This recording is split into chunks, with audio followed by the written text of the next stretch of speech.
on his career. That's a .302 average with 4 homers, 2 doubles, 4 walks, and 11 RBIs. Brad Wilkerson will most likely miss this short series as he continues to get treatment on his left knee. Pain first appeared in his knee in spring training and popped up again last week. Trainers explain it's due to irritation in the patella tendon. It's the Mariners and Rangers. Cha Sung-baek, Kevin Millwood, a 7:05 start in Arlington. You can see it live on MLB.TV beginning at 8 Eastern.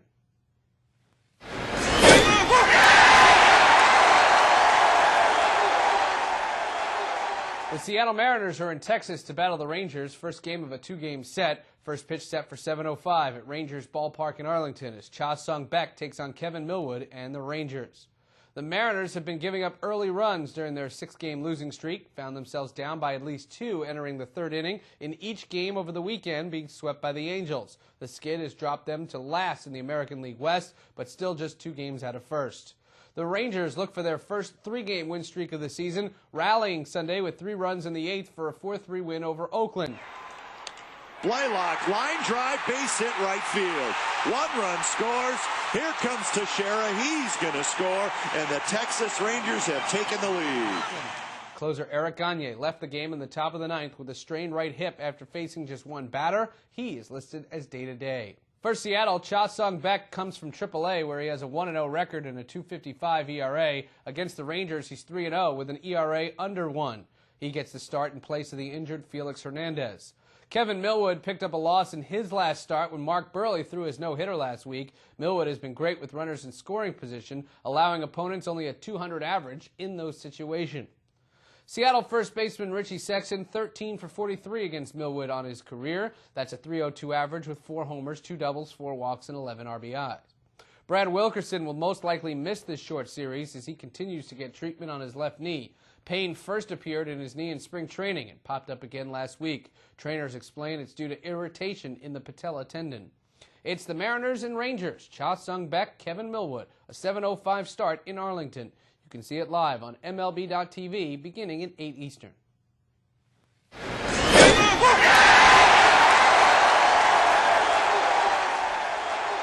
The Seattle Mariners are in Texas to battle the Rangers. First game of a 2-game set. First pitch set for 7:05 at Rangers Ballpark in Arlington as Cha Sung-baek takes on Kevin Millwood and the Rangers. The Mariners have been giving up early runs during their 6-game losing streak, found themselves down by at least 2 entering the 3rd inning in each game over the weekend, being swept by the Angels. The skid has dropped them to last in the American League West, but still just 2 games out of first. The Rangers look for their first 3-game win streak of the season, rallying Sunday with 3 runs in the 8th for a 4-3 win over Oakland. Blaylock, line drive, base hit right field. 1 run scores. Here comes Teixeira. He's going to score, and the Texas Rangers have taken the lead. Closer Eric Gagne left the game in the top of the 9th with a strained right hip after facing just 1 batter. He is listed as day-to-day. For Seattle, Cha Sung-baek comes from AAA, where he has a 1-0 record and a .255 ERA. Against the Rangers, he's 3-0 with an ERA under 1. He gets the start in place of the injured Felix Hernandez. Kevin Millwood picked up a loss in his last start when Mark Burley threw his no-hitter last week. Millwood has been great with runners in scoring position, allowing opponents only a .200 average in those situations. Seattle first baseman Richie Sexson, 13 for 43 against Millwood on his career. That's a .302 average with 4 homers, 2 doubles, 4 walks, and 11 RBIs. Brad Wilkerson will most likely miss this short series as he continues to get treatment on his left knee. Pain first appeared in his knee in spring training and popped up again last week. Trainers explain it's due to irritation in the patella tendon. It's the Mariners and Rangers. Cha Sung-baek, Kevin Millwood, a 7:05 start in Arlington. You can see it live on MLB.TV beginning at 8 Eastern.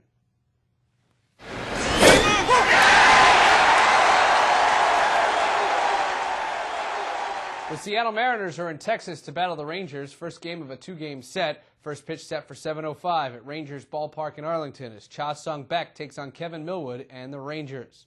The Mariners have been giving up early runs during their 6-game losing streak, found themselves down by at least 2 entering the 3rd inning in each game over the weekend, being swept by the Angels. The skid has dropped them to last in the American League West, but still just 2 games out of first. The Rangers look for their first 3-game win streak of the season, rallying Sunday with 3 runs in the 8th for a 4-3 win over Oakland. Blaylock, line drive, base hit right field. One run scores. Here comes Teixeira. He's going to score, and the Texas Rangers have taken the lead. Closer Eric Gagne left the game in the top of the ninth with a strained right hip after facing just one batter. He is listed as day-to-day. For Seattle, Cha Sung-baek comes from AAA, where he has a 1-0 record and a .255 ERA. Against the Rangers, he's 3-0 with an ERA under 1. He gets the start in place of the injured Felix Hernandez. Kevin Millwood picked up a loss in his last start when Mark Burley threw his no-hitter last week. Millwood has been great with runners in scoring position, allowing opponents only a .200 average in those situations. Seattle first baseman Richie Sexson, 13 for 43 against Millwood on his career. That's a .302 average with 4 homers, 2 doubles, 4 walks, and 11 RBIs. Brad Wilkerson will most likely miss this short series as he continues to get treatment on his left knee. Pain first appeared in his knee in spring training and popped up again last week. Trainers explain it's due to irritation in the patella tendon. It's the Mariners and Rangers. Cha Sung-baek, Kevin Millwood, a 7:05 start in Arlington. You can see it live on MLB.TV beginning at 8 Eastern.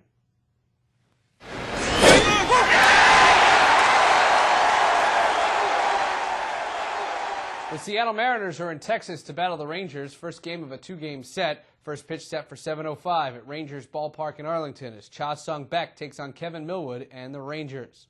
The Mariners have been giving up early runs during their 6-game losing streak, found themselves down by at least 2 entering the 3rd inning in each game over the weekend, being swept by the Angels. The skid has dropped them to last in the American League West, but still just 2 games out of first.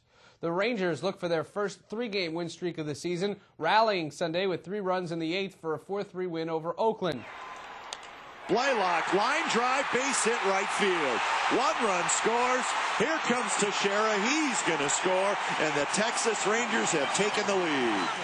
Closer Eric Gagne left the game in the top of the ninth with a strained right hip after facing just one batter. He is listed as day-to-day. For Seattle, Cha Sung-baek comes from AAA, where he has a 1-0 record and a .255 ERA. Against the Rangers, he's 3-0 with an ERA under 1.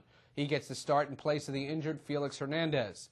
Kevin Millwood picked up a loss in his last start when Mark Burley threw his no-hitter last week. Millwood has been great with runners in scoring position, allowing opponents only a .200 average in those situations.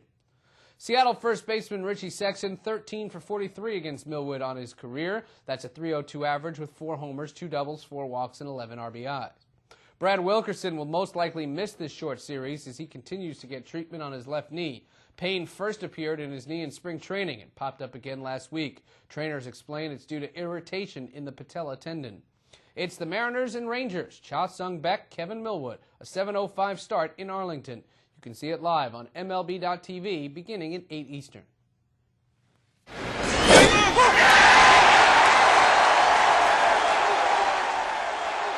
The Seattle Mariners are in Texas to battle the Rangers. First game of a 2-game set. First pitch set for 7:05 at Rangers Ballpark in Arlington as Cha Sung-baek takes on Kevin Millwood and the Rangers.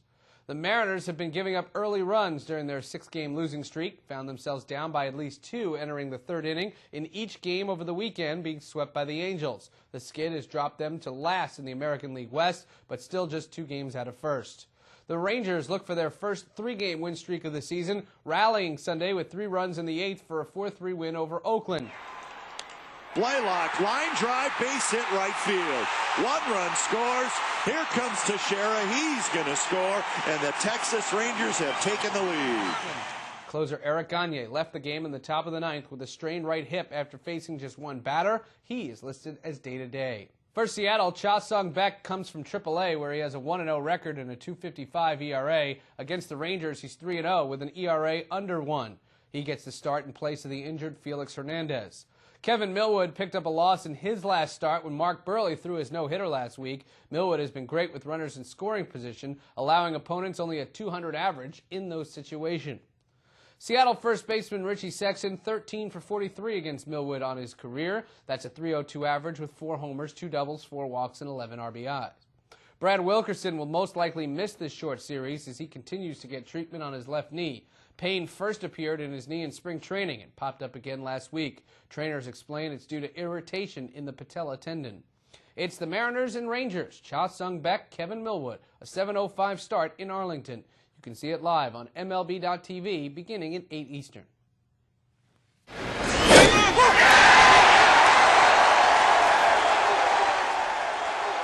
The Seattle Mariners are in Texas to battle the Rangers. First game of a two-game set. First pitch set for 7:05 at Rangers Ballpark in Arlington as Cha Sung-baek takes on Kevin Millwood and the Rangers.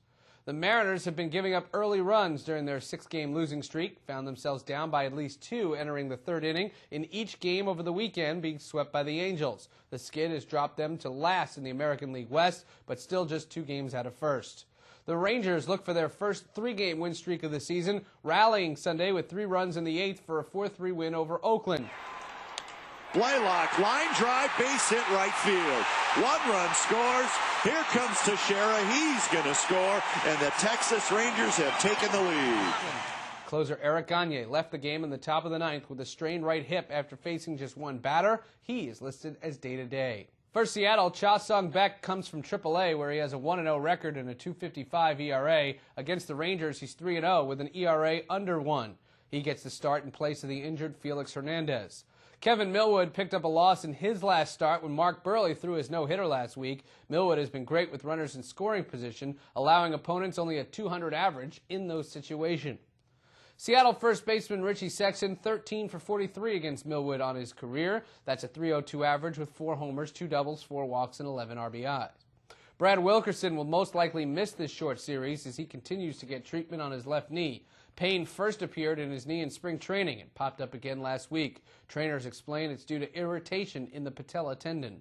It's the Mariners and Rangers. Cha Sung-baek, Kevin Millwood, a 7:05 start in Arlington. You can see it live on MLB.TV beginning at 8 Eastern.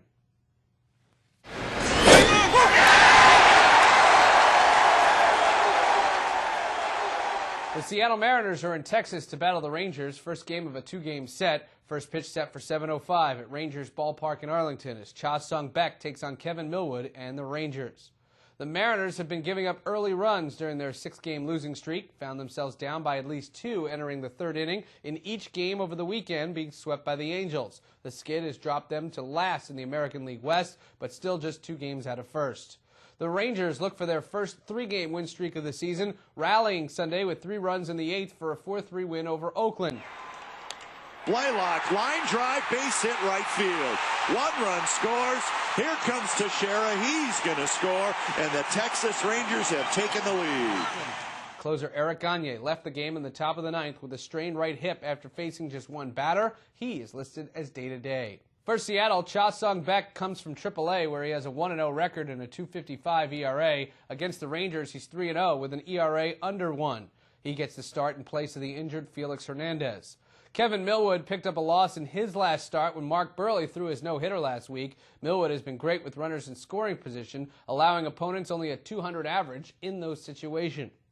Seattle first baseman Richie Sexson, 13 for 43 against Millwood on his career. That's a .302 average with 4 homers, 2 doubles, 4 walks, and 11 RBIs. Brad Wilkerson will most likely miss this short series as he continues to get treatment on his left knee. Pain first appeared in his knee in spring training and popped up again last week. Trainers explain it's due to irritation in the patella tendon. It's the Mariners and Rangers. Cha Sung-baek, Kevin Millwood, a 7:05 start in Arlington. You can see it live on MLB.TV beginning at 8 Eastern.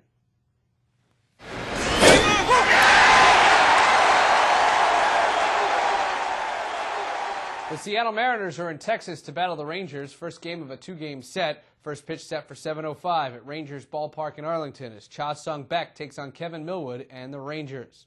The Mariners have been giving up early runs during their six-game losing streak, found themselves down by at least 2 entering the third inning in each game over the weekend, being swept by the Angels. The skid has dropped them to last in the American League West, but still just 2 games out of first. The Rangers look for their first 3-game win streak of the season, rallying Sunday with 3 runs in the 8th for a 4-3 win over Oakland. Blaylock, line drive, base hit right field. 1 run scores. Here comes Teixeira. He's going to score, and the Texas Rangers have taken the lead.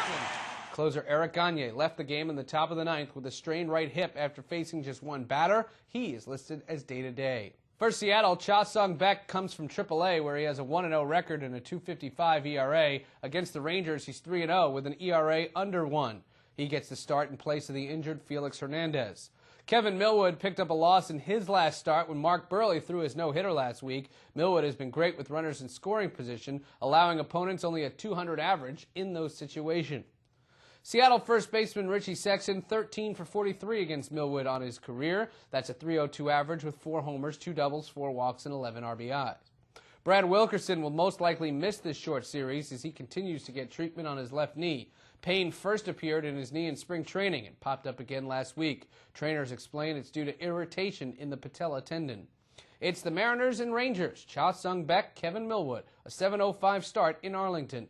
You can see it live on MLB.TV beginning at 8 Eastern.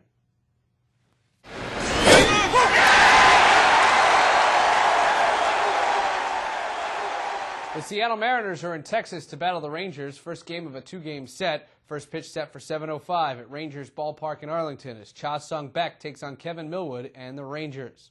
The Mariners have been giving up early runs during their 6-game losing streak, found themselves down by at least 2 entering the 3rd inning in each game over the weekend, being swept by the Angels. The skid has dropped them to last in the American League West, but still just 2 games out of first.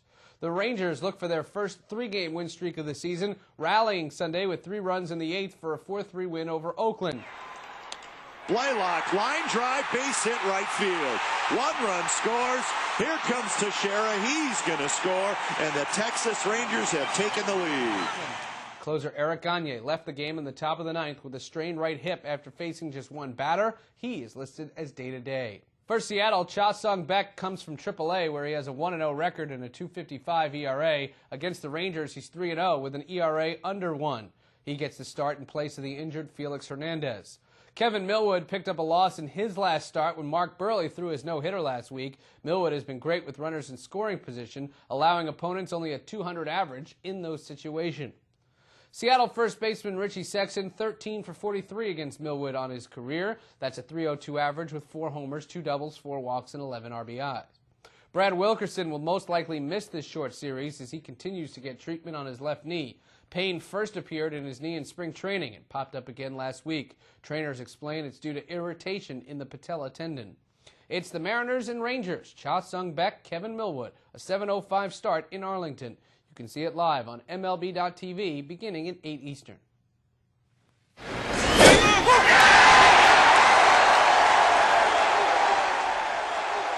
The Seattle Mariners are in Texas to battle the Rangers. First game of a 2-game set. First pitch set for 7:05 at Rangers Ballpark in Arlington as Cha Sung-baek takes on Kevin Millwood and the Rangers.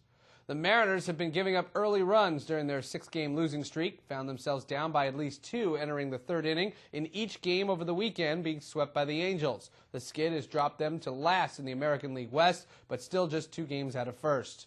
The Rangers look for their first 3-game win streak of the season, rallying Sunday with 3 runs in the 8th for a 4-3 win over Oakland. Blaylock, line drive, base hit right field. 1 run scores. Here comes Teixeira. He's going to score, and the Texas Rangers have taken the lead. Closer Eric Gagne left the game in the top of the 9th with a strained right hip after facing just 1 batter. He is listed as day-to-day. For Seattle, Cha Sung-baek comes from AAA, where he has a 1-0 record and a .255 ERA. Against the Rangers, he's 3-0 with an ERA under 1. He gets the start in place of the injured Felix Hernandez. Kevin Millwood picked up a loss in his last start when Mark Burley threw his no-hitter last week. Millwood has been great with runners in scoring position, allowing opponents only a .200 average in those situations. Seattle first baseman Richie Sexson, 13 for 43 against Millwood on his career. That's a .302 average with 4 homers, 2 doubles, 4 walks, and 11 RBIs. Brad Wilkerson will most likely miss this short series as he continues to get treatment on his left knee. Pain first appeared in his knee in spring training and popped up again last week. Trainers explain it's due to irritation in the patella tendon. It's the Mariners and Rangers. Cha Sung-baek, Kevin Millwood, a 7:05 start in Arlington. You can see it live on MLB.TV beginning at 8 Eastern.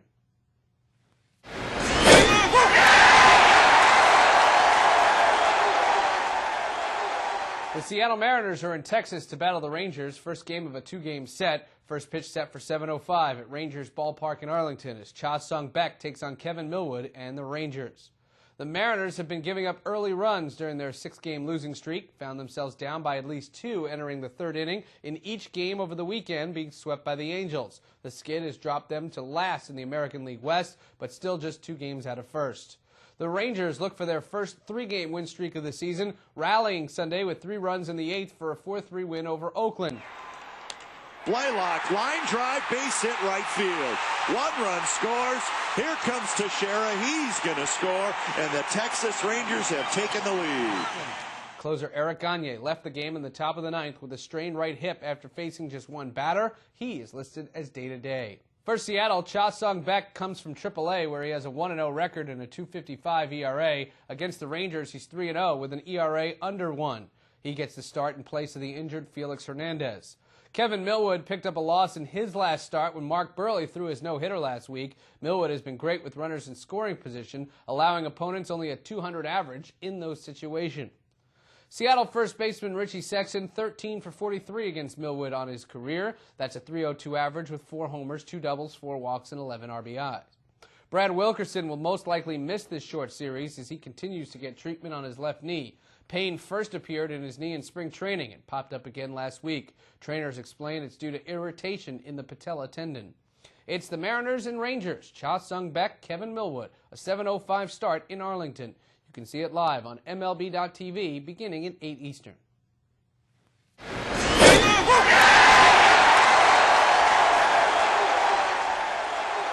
The Seattle Mariners are in Texas to battle the Rangers. First game of a 2-game set. First pitch set for 7:05 at Rangers Ballpark in Arlington as Cha Sung-baek takes on Kevin Millwood and the Rangers. The Mariners have been giving up early runs during their 6-game losing streak, found themselves down by at least 2 entering the 3rd inning in each game over the weekend, being swept by the Angels. The skid has dropped them to last in the American League West, but still just 2 games out of first. The Rangers look for their first 3-game win streak of the season, rallying Sunday with 3 runs in the 8th for a 4-3 win over Oakland. Blaylock, line drive, base hit right field. One run scores. Here comes Teixeira. He's going to score, and the Texas Rangers have taken the lead. Closer Eric Gagne left the game in the top of the ninth with a strained right hip after facing just one batter. He is listed as day-to-day. For Seattle, Cha Sung-baek comes from AAA, where he has a 1-0 record and a .255 ERA. Against the Rangers, he's 3-0 with an ERA under 1. He gets the start in place of the injured Felix Hernandez. Kevin Millwood picked up a loss in his last start when Mark Burley threw his no-hitter last week. Millwood has been great with runners in scoring position, allowing opponents only a .200 average in those situations. Seattle first baseman Richie Sexson, 13 for 43 against Millwood on his career. That's a .302 average with 4 homers, 2 doubles, 4 walks, and 11 RBIs.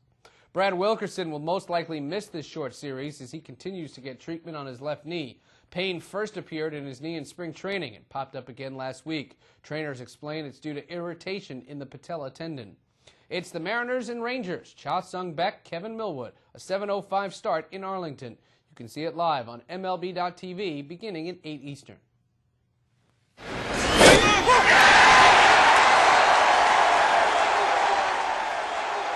The Seattle Mariners are in Texas to battle the Rangers. First game of a 2-game set. First pitch set for 7:05 at Rangers Ballpark in Arlington as Cha Sung-baek takes on Kevin Millwood and the Rangers. The Mariners have been giving up early runs during their 6-game losing streak, found themselves down by at least 2 entering the 3rd inning in each game over the weekend, being swept by the Angels. The skid has dropped them to last in the American League West, but still just 2 games out of first. The Rangers look for their first 3-game win streak of the season, rallying Sunday with 3 runs in the 8th for a 4-3 win over Oakland. Blaylock, line drive, base hit right field. One run scores. Here comes Teixeira. He's going to score, and the Texas Rangers have taken the lead. Closer Eric Gagne left the game in the top of the ninth with a strained right hip after facing just one batter. He is listed as day-to-day. For Seattle, Cha Sung-baek comes from AAA, where he has a 1-0 record and a .255 ERA. Against the Rangers, he's 3-0 with an ERA under 1. He gets the start in place of the injured Felix Hernandez. Kevin Millwood picked up a loss in his last start when Mark Burley threw his no-hitter last week. Millwood has been great with runners in scoring position, allowing opponents only a .200 average in those situations. Seattle first baseman Richie Sexson, 13 for 43 against Millwood on his career. That's a .302 average with 4 homers, 2 doubles, 4 walks, and 11 RBIs. Brad Wilkerson will most likely miss this short series as he continues to get treatment on his left knee. Pain first appeared in his knee in spring training and popped up again last week. Trainers explain it's due to irritation in the patella tendon. It's the Mariners and Rangers. Cha Sung-baek, Kevin Millwood, a 7:05 start in Arlington. You can see it live on MLB.TV beginning at 8 Eastern.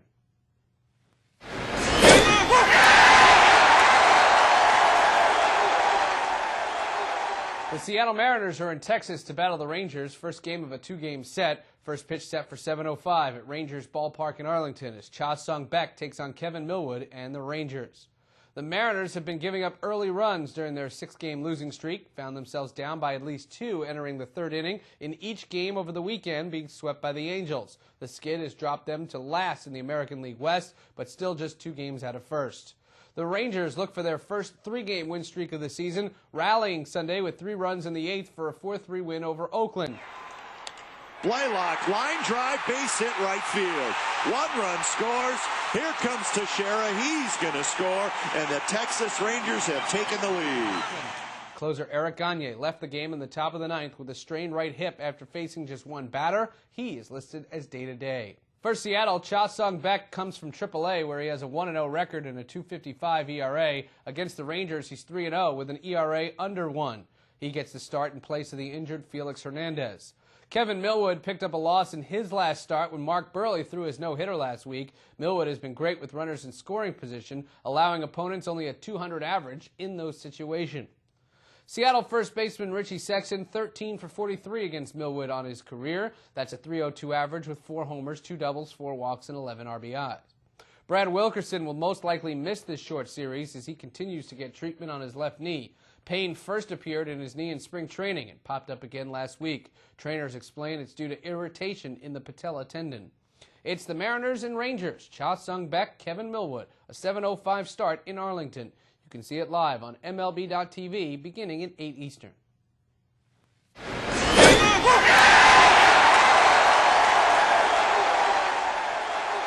The Seattle Mariners are in Texas to battle the Rangers. First game of a two-game set. First pitch set for 7:05 at Rangers Ballpark in Arlington as Cha Sung-baek takes on Kevin Millwood and the Rangers.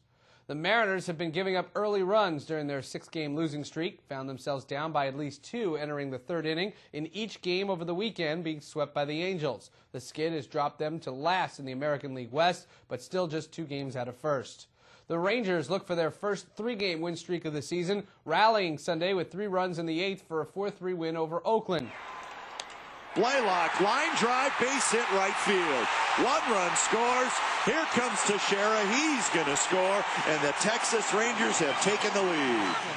Closer Eric Gagne left the game in the top of the 9th with a strained right hip after facing just one batter. He is listed as day-to-day. For Seattle, Cha Sung-baek comes from AAA, where he has a 1-0 record and a .255 ERA. Against the Rangers, he's 3-0 with an ERA under 1. He gets the start in place of the injured Felix Hernandez. Kevin Millwood picked up a loss in his last start when Mark Burley threw his no-hitter last week. Millwood has been great with runners in scoring position, allowing opponents only a .200 average in those situations. Seattle first baseman Richie Sexson, 13 for 43 against Millwood on his career. That's a .302 average with 4 homers, 2 doubles, 4 walks, and 11 RBIs. Brad Wilkerson will most likely miss this short series as he continues to get treatment on his left knee. Pain first appeared in his knee in spring training and popped up again last week. Trainers explain it's due to irritation in the patella tendon. It's the Mariners and Rangers. Cha Sung-baek, Kevin Millwood, a 7:05 start in Arlington. You can see it live on MLB.TV beginning at 8 Eastern.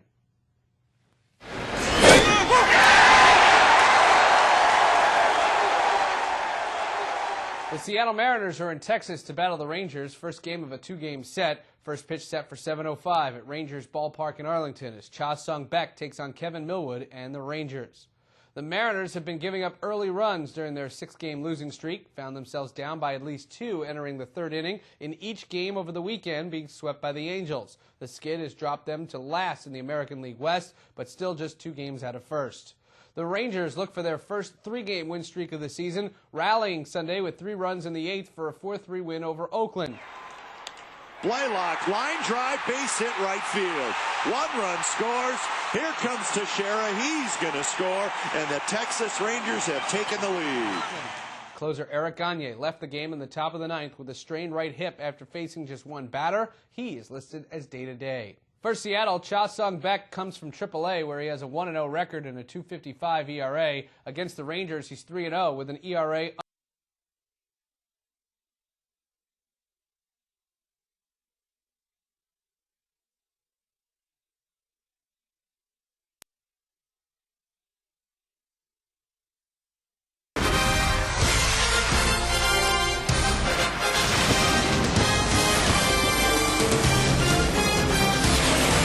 No doubt Ichiro can get big hits, but so can Hank Blaylock. He did yesterday after two were out in the bottom of the eighth. That's the winner right there. The Rangers beat back the Oakland A's and take 2 out of 3 in that series. Now, more competition from in the division. You got the Seattle Mariners in town tonight, the first of an abbreviated 2-game series here at Rangers Ballpark in Arlington. Welcome to Ranger Baseball. Along with Tom Grieve, I'm Josh Lewin, and the Rangers initially thought they were going to get King Felix tonight. Felix Hernandez, a daunting proposition right there, but no. Felix Hernandez is hurt. It's Cha Sung-Beck instead. Yeah, and generally you would say that's great news for the Ranger hitters. Felix Hernandez, one of the best young pitchers in all of baseball. He's off to a great start this year. But if you look at the numbers both pitchers have against the Rangers, it tells a little bit different story. Felix Hernandez against the Rangers has a losing record and an ERA over 4. Cha Sung-Beck, on the other hand, has pitched 3 times against the Rangers, beat them all 3 times with an ERA under 1. So you miss Felix, that's for sure, but the guy you get's been pretty tough on these hitters. So the Rangers taking aim at a Seattle team, led by Cha Sung-Beck tonight, and these guys are mad. They've lost 6 in a row. They had to come in from Anaheim yesterday to continue their road trip. They're looking for a win. Kevin Millwood looking to stick it to him. He's on the mound for the Rangers tonight, as it is the first of this quick 2-game series coming up next right here on FSN Southwest.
Texas Ranger Baseball brought to you by your Texas Ford dealers. Bold moves. Ford is the best in Texas.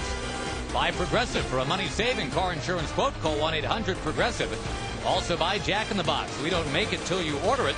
And by Southwest, the official airline of the Rangers. Visit southwest.com. Overcast and breezy as Kevin Millwood takes to the mound. He is 2-2 for the year.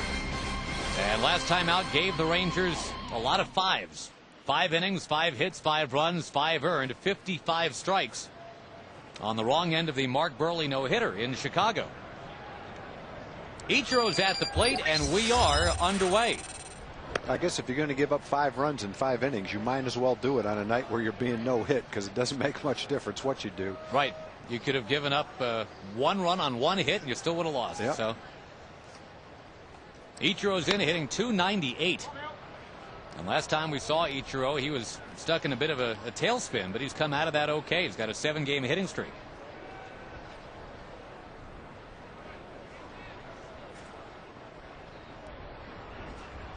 Ichiro slashing one, and there goes the no-hitter. Ichiro coasting into second base. He's got an 8-game hitting streak now. Well, he does seem to come to this ballpark and get things going. When Ichiro looks for a fastball and decides he wants to turn on it, he becomes an entirely different hitter. Instead of just slapping the ball, trying to hit it on the ground the other way, maybe beat out an infield hit, loop one into the outfield, he turns into one of the big guys because he's got some pop in his bat. These Mariners have been swinging the bats very aggressively. Doesn't always translate into success. But for the most part, they're up there hacking, Tom. I mean, here's Beltre. He's got 7 walks.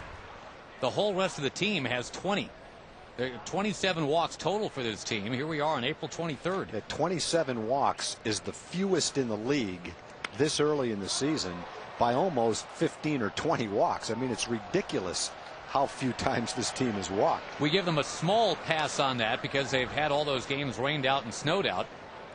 Former Ranger great Mike Hargrove brought his team to Cleveland and watched it snow for 5 days. Yeah, and you're right. That is something that you have to take into consideration. But still, I mean, 27 walks in, 14 games? That's not even 2 walks a game. And there's what you're talking about, Tag, right there. On base percentage of .302. I think that says it.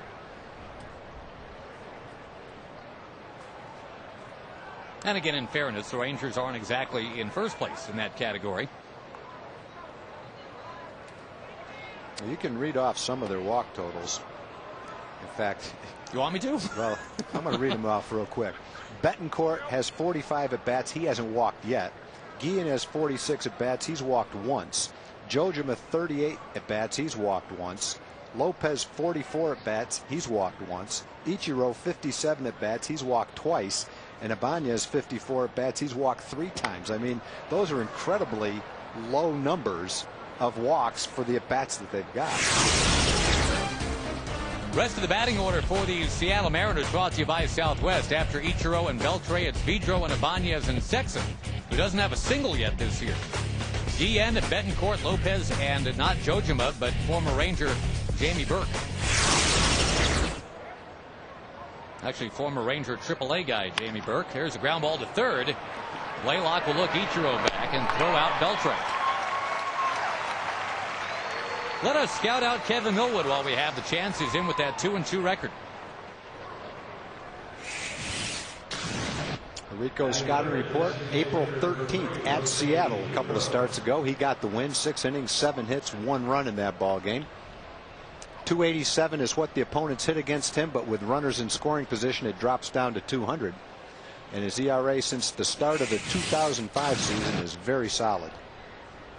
You know, Josh, we're talking about how few times Seattle has walked. Their on base percentage still is 2 points higher than the Rangers. They're second to the last at .302. The Rangers have the lowest on base percentage in the league at 30%. Only one National League team is worse than that. And remember, in the National League, the pitchers have to swing the bat. So yeah, it's not been a point of strength for the Rangers getting on base, getting guys in, but they're a game out of first place. I mean, that's the bottom line. We talked about that yesterday. With all the offensive problems that the Rangers have had, they're 1 game behind Oakland, 1 game behind the Angels. It is definitely the year that you appreciate nobody racing out 14-5 or something like that. The Angels and the A's are tied for first at 9-9. Vidro fouling one into the crowd. You know, I would rather have the offense struggling right now than have the young pitchers struggling, because you worry about the young pitchers and how they're going to perform. But the way that Cam Lowe pitched, yes, 2 days ago, he was just outstanding. One of the best sinkers he's had as a Ranger. That was very nice to see. Tejeda yesterday continued to throw really well. And as far as the hitting goes, that's going to happen. I mean, that 30% on base percentage is going higher. The averages are going higher. And that's just a matter of time. In the meantime, it's nice to have the young pitchers pitching well.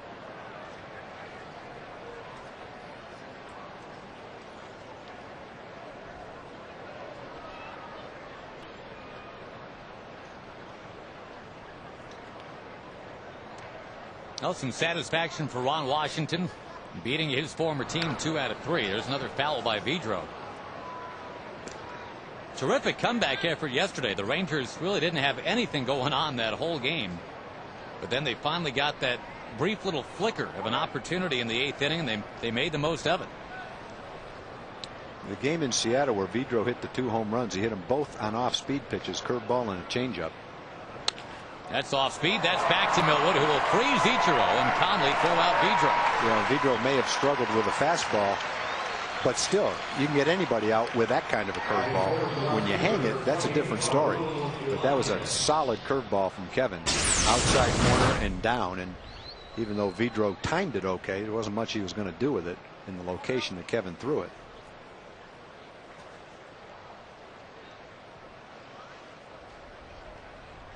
We mentioned Millwood on the wrong end of the no-hitter in his last start. We're coming up on the anniversary of Millwood's no-hitter.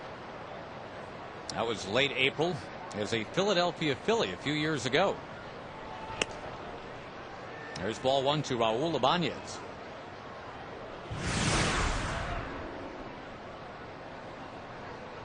Four years ago for Millwood, 10 strikeouts in the game. He walked 3. He didn't really flirt with perfection. There was an error in the game and 3 walks. A 1-0 win on a first inning home run by Ricky Leday, who also made a great running catch on a ball in center for Kevin. Just the 3rd 1-0 no-hitter in National League history, believe it or not.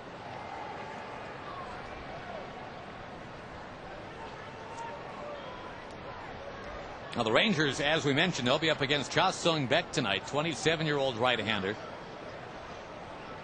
with an alarming bit of success here at this ballpark. That ball in the air for Lofton in left center, now curling towards Catalinato. And some slice on that going over to Cat. Leadoff double and then nothing else. So Lofton, Catalinato, and Young coming up against Cha Sung-baek. No score.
wouldn't think of Cha Sung-baek as the Rangers' arch enemy necessarily, but he's just had incredible numbers against the Rangers, and a bit of a challenge tonight for a team that has already been struggling to find its way offensively.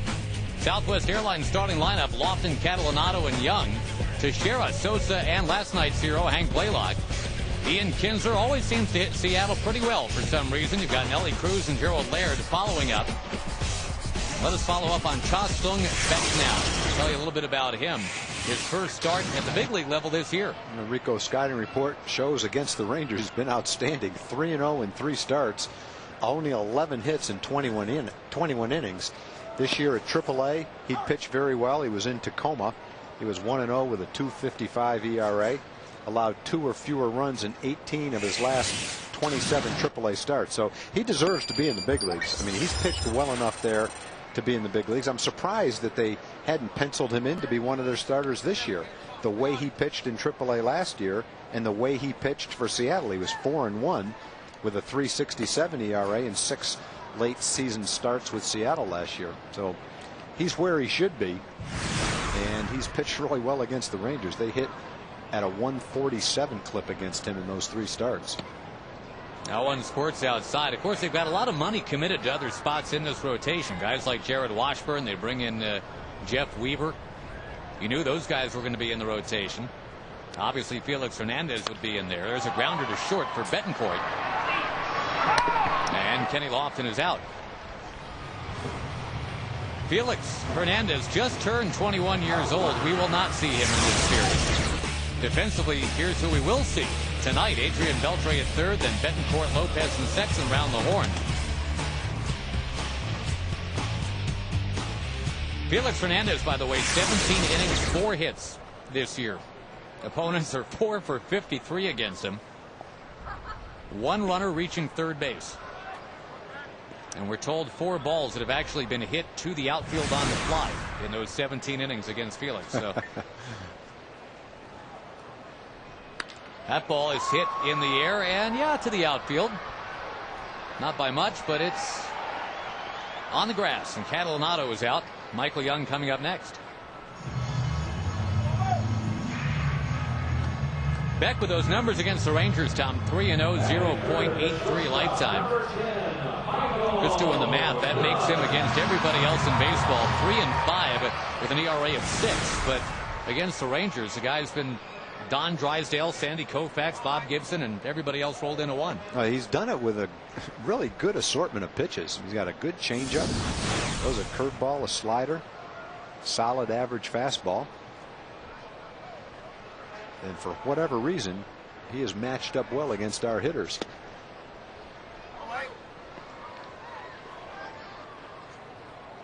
That's about as bad as it's ever going to get for Michael Young. The 2 for 32. Goes to right field with it, and it carries, but not nearly enough. Shy of the warning track. It is put away by Guillen. Quick little 9-pitch inning for Cha Sung-baek. There is no score.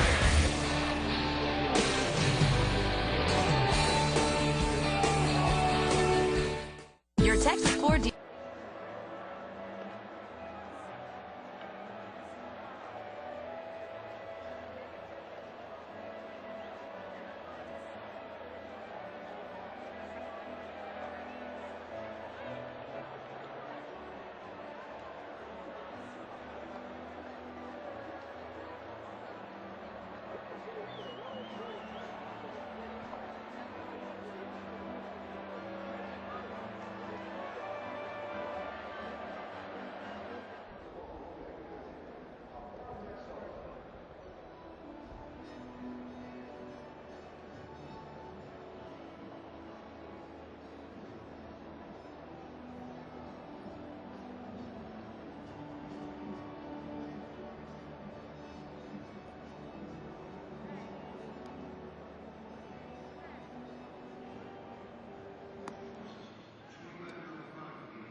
No score, second inning. We say hello to Jim Knox. Okay, thank you, Josh. Great night in the Fox Box. That's right, the place to be for discount tickets. $10 seats right here in the Fox Box. Call 972-RANGERS for May 4th or May 6th games against those Toronto Blue Jays. Got a group in from Ruston, Louisiana. The honor students from Ruston Junior High having a good time so far, right? There we go. Their final field trip of the day, and they picked a good one to watch the Rangers play tonight against those Seattle Mariners. And one other special group. Check these guys out, these fine ladies. This is Nancy from the Golden Cowgirl Club. What's the criteria for this club, Nancy? Well, we don't have any more criteria. We're old barrel racers, and we don't have any more members. It's only 4 because we only have 4 seats in the car. The oldest member? 81. Well, go ahead and stand up. 81. Go ahead and stand up. There you go. They got the flag, and also... She's 82. Okay, we'll give her 82. She looks great. And also, you 20 push-ups real quick. This is Sis. Okay, hey, sis. How you doing? Good to have you here. And you also have the whistle. So you come and you're loud, right? Go ahead. That'll be nice here in the Fox Box the rest of the night, Josh. Thanks. All right, Jim, thank you. Everybody in Marshall and Hallsville, Texas. You just did. There you go. Thank you. Welcome, ladies. Richie Sexton down on strikes, by the way. Jose Guillen to the plate. Oh, we were watching Ichiro and Akinori renewing acquaintances before the game, Tom, and that reminded me of one of the many things differentiating Japanese professional baseball and professional baseball over here. Did you know that ushers blow whistles in Japan when foul balls are headed into the stands? It's like it's like a heads-up kind of thing. I love that. So just, you know, if you do happen to be paying no attention to the game at all, talking to your neighbor, all of a sudden if you hear a police whistle, that means stop talking, pay attention.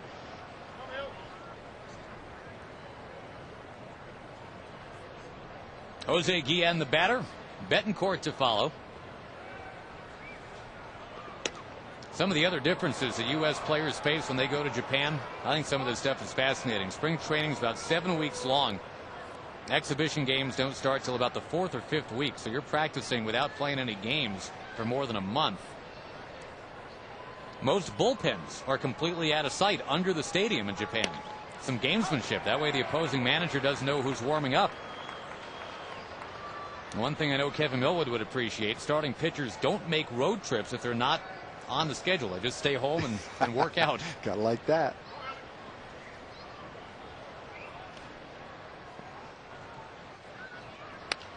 That ball fouled away. I think one of the other adjustments that the guys all talk about over there, now the visiting players, they don't have a clubhouse for them. You put your uniform on at the hotel and then bus on over. Huh. I know, talking to Bobby Valentine, who manages over there, a lot of their road trips, they pack their own equipment, carry their own baseball bags, and they go on a subway. Train, not a subway, train.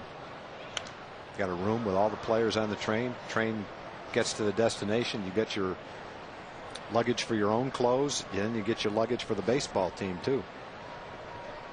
Off the field, I'm sure there's a lot. I mean, if you're a player from the U.S. and you go to Japan, I mean, we talk about Japanese players coming here and getting accustomed to things both on the field and off the field. And we just kind of expect that assimilation to happen very quickly for some reason. There's a grounder to Kinsler, an out number 2. But you know, you go to Japan, and C.J. Wilson among those that has actually been there. Brad Wilkerson has been there as well. I mean, little stuff like traffic driving on the left side of the road and all that kind of thing. Passengers at the subways and the trains. You got to line up at a marked spot. There's no crowding towards the door. You just stand on an X and you wait. The one that I think I'd appreciate, though, the custom of there being no tipping under any circumstances in Japan. Wow. You're not supposed you to leave assume a tip, good period. service. That's right. And businesses pay their employees. That's interesting. Mm-hmm. It must be a tough custom for them to become accustomed to over here. Yeah, I mean, if you don't know that over here you're supposed to leave the 15 or 20% or whatever, you just get up and leave. You know, I mean, you're looked at as, boy, what a rude person not to leave a tip. But over there, you're rude if you do leave a tip. Huh. Anything you want to know about Korea, or should we move on? No. Yeah, I'd like to know a little bit about Korea. Well, we'll ask Cha Sung-baek to come on up. 1-1 the count to the Cuban defector, Judieski Betancourt, and he'll sail one towards center. You've got Lofton right there, putting it away. And Seattle still off the scoreboard. Here come the Rangers, bottom of the second.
Texas Ranger Baseball brought to you by your Texas Dodge dealers, also by Geico Insurance, and by Rico.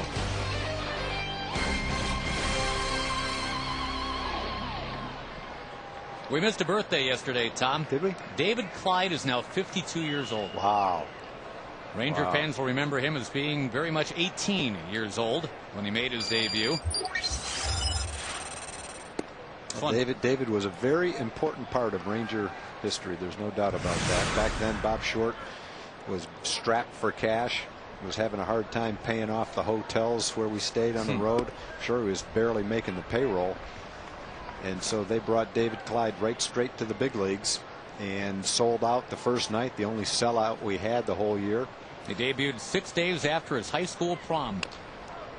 And then pitched after that and had probably the 4 or 5 of the 10 biggest crowds we had all season long were the crowds that came to watch David pitch. So he may have just bailed out Bob Short financially all by himself that year. No pressure there. Teixeira rolls one foul, 2-2. It definitely wasn't the best thing for David's career. The best thing would have been for David to go to the rookie league and work his way through the minor leagues, and over a 4-year period with kids his own age. He had a great line. He said it was like going from high school anatomy class to doing brain surgery. Well, going. I guess you could probably make a case that it is a pretty good analogy. He handled it as well as an 18-year-old could possibly handle it, but it was an impossible task. It just wasn't fair to him. He was chosen over, among others, Dave Winfield and Robin Yount in that '73 draft, though no one seemed to be complaining at the time. It was good theater. That ball pops foul by Teixeira. Rangers also got Len Barker in that summer's draft. But yeah, David Clyde asked for and received the number 32 in honor of Sandy Koufax. Went out in the opener, beat Jim Cott. Walked the first 2 batters of the game, I think, right? And then recovered. Yeah, and struck out the next 3. That's real good theater. Can't remember when they scored. I think it was the 5th inning or the 6th inning. Someone hit a 3-run homer off him. He had a shutout going for the first 4 innings. He'd thrown a lot of pitches. I think he pitched 5 innings and left with that 4-3 lead. And then Bill Gogolewski came on in relief and pitched the last 4 innings and got a 4-inning save, if I remember right. A lot of pressure on Gogo that day too, because everyone wanted to see David get the win. Mark Teixeira, a very patient at bat. He had one of those yesterday as well, setting up the Blaylock heroics. Well, the Rangers don't win yesterday if Tex didn't work that walk against Justin Butcher.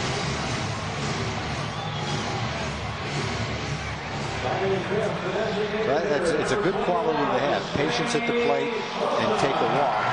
For when you are in a slump, you can still help your team by getting on base. And, you know, Tex is off to a slow start, batting average wise, power wise, but he's still getting on base a lot because he's patient and he's taking a walk. Sammy Sosa also worked a walk in that rally yesterday with the bases loaded.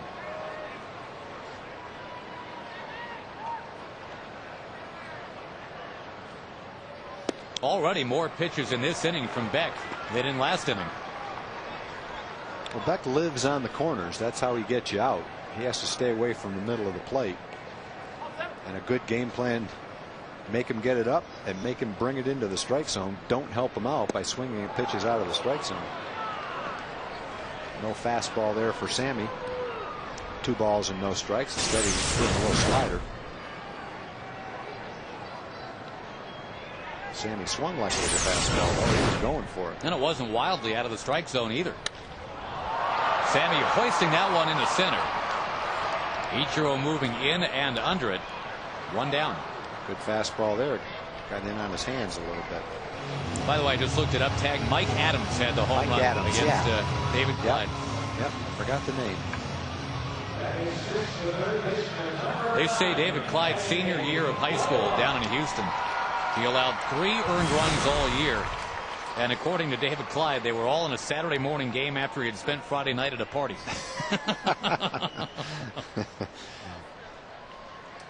Yesterday's hero, Hank Blaylock, and he goes after the first one. Knifes that into left center. That ball taking off, but Ichiro runs after it, and he's got it. 4 of the 5 outs have been fly ball outs, collected here by Cha-Sung Beck.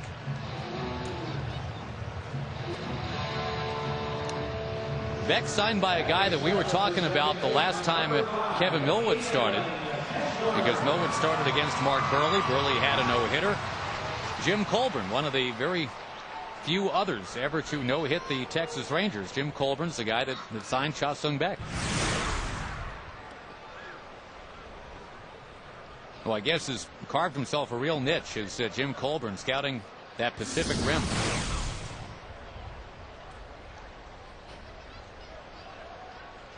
Jim Colburn was Ben's first minor league manager in A-ball. He was working in the A's organization. Oh, that's right. That massive year that Ben had.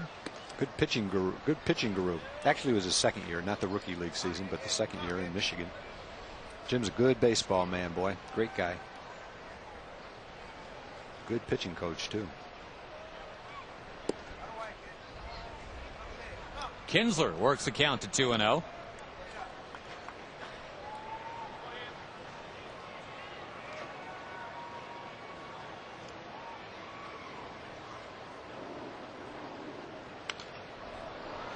Right now, Ian's second in the league in home runs, third in runs batted in, second in slugging percentage, but not projecting as a middle of the order guy quite yet, right? I mean, he's been hitting bottom third or first or second in the order pretty much all year. Yeah, and he's gone from 9th to 7th against right-handed pitching, so that's moving up in the lineup. But there's still more experienced guys in the middle of the lineup. He's been hotter than any of them right now. But I think the concession that Ron has made to the start that Ian's had is to move him against right-handers from 9th to 7th. And I'm sure as his career goes on, he'll move from 7th right on up to either the top of the order or the middle of the order. But he's an excellent second-place hitter because not only does he provide you with offensive power, but he can hit behind the runner. We saw him do that with a hit and run the other day. We saw him do it in Seattle, hit behind the runner, take advantage of the hole. He's a versatile hitter that won't be hitting 7th or 8th or 9th much longer, that's for sure. Among the Rangers looking for his first home run, Nelson Cruz. A lot of people see Nelly as a 20 to 30 home run guy, not too far from now. Teixeira, Blaylock, and Cruz. All of them, Tom, right now with a home run total of 0. Here we are, game number 19 of the season. Yeah, that's pretty amazing, boy. Kinsler, meantime, has 7. Matt Cata's got 2. Matt Cata's got 2 home runs. Nelson Cruz, Teixeira, and Blaylock have combined for 0. That's amazing. Want to bet some money, though, that those 3 guys will have more than Cata by the end of the year? Well, yeah, I think they probably will. Matt's going to have a hard time getting the same amount of at-bats that they do. But yeah, it's not that Matt's not a good hitter. No, sure like the way he's swinging the bat, though. In right field, there's another fly ball out. 2 walks, but that's it. We're at the end of 2 here in Arlington. Still no score.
We invite you to stay tuned for tonight's Texas Truck Stop, brought to you by Dodge. Our guest will be Michael Young.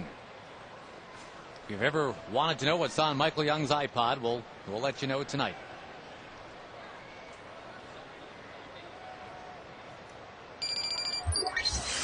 Lopez, Burke, and top of the order Ichiro here in the top of the 3rd inning. Only 1 hit in the game. That was Ichiro, who led off the game with a double. And again, here we are 3 weeks into the season tag, but the hits are definitely at a premium in most Ranger games. That one slowly hit. Blaylock got a bare hand and fire. It gets away. And Teixeira's going to have to go get it. Lopez down to second. Boy, that's unfortunate. You had a chance to actually get him. Instead, you're looking at the leadoff man at second base. That was almost a great play by Hank. Hank was playing in, but the ball was topped just like a bunt. It's tough to throw it when you get that kind of a hop. It's tough to get the right kind of grip on it. Hank made a nice play. It was going to be really close, and if the throw was down, you might have had a chance to get him, but the ball sailed on him. Probably because of that hop, he wasn't able to get a good grip on the ball. Jamie Burke is playing in place of Kenji Jojima tonight. But that's not been a real fall off this year when Burke steps in there for Jojima. In fact, Seattle catchers this year, Tom, against the Rangers are 9 for 11. Wow. Burke's got 3 of the hits. Jojima's got 6 of the hits. Burke had a big hit against the Rangers when he played against them in a Saturday afternoon game. He missed a sign and whacked a double into the right field corner to score the first run of the game.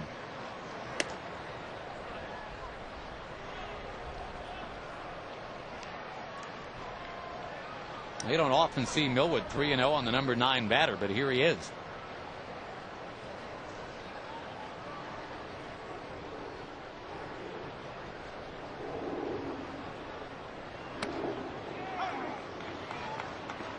The Seattle team 5-9.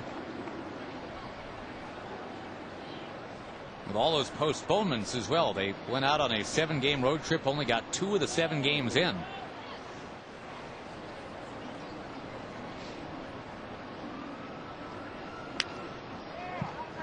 So Seattle, here they are on April 23rd, Tom. They've got no saves. The only other team in baseball with no saves, the New York Yankees. New York Yankees. And that's Mariano Rivera. Yep. Wow. And J.J. Putz. If you've got them on your fantasy team, you're going, guys, come on. Based on what they did last year, and for Rivera many years before that, you would expect different. At least the Yankees are winning some games. They just tend to win them either in walk-off fashion or 12-2. And Rivera's blown a couple of saves, too. Yes, he has. How about that Yankees game last night?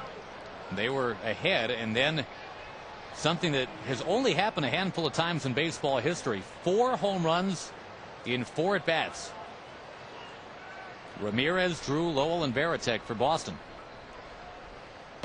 Inside corner, down goes Burke. Pitch. Burke a little bit late with a fastball, and he jammed him with that pitch. Couldn't pull the trigger on it. Right on the inside corner. Come back for 3 balls and no strikes, and just put that right on the corner, right where you want it. Second time that Millwood has been 3-0 on somebody and come back to get him in this game. Ichiro led off the game with a double and stayed right at second base. Lopez infield hitting an error. Still at second after 1 batter anyway.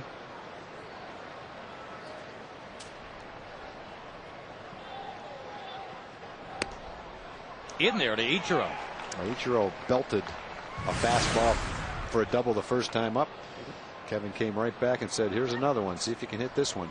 Right on the inside corner at 93 miles an hour.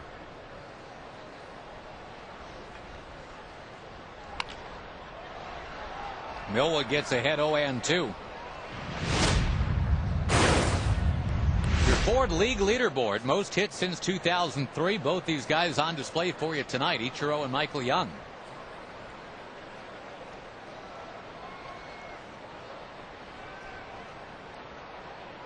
There they are in full Technicolor. Ichiro on the left, Michael Young on the right.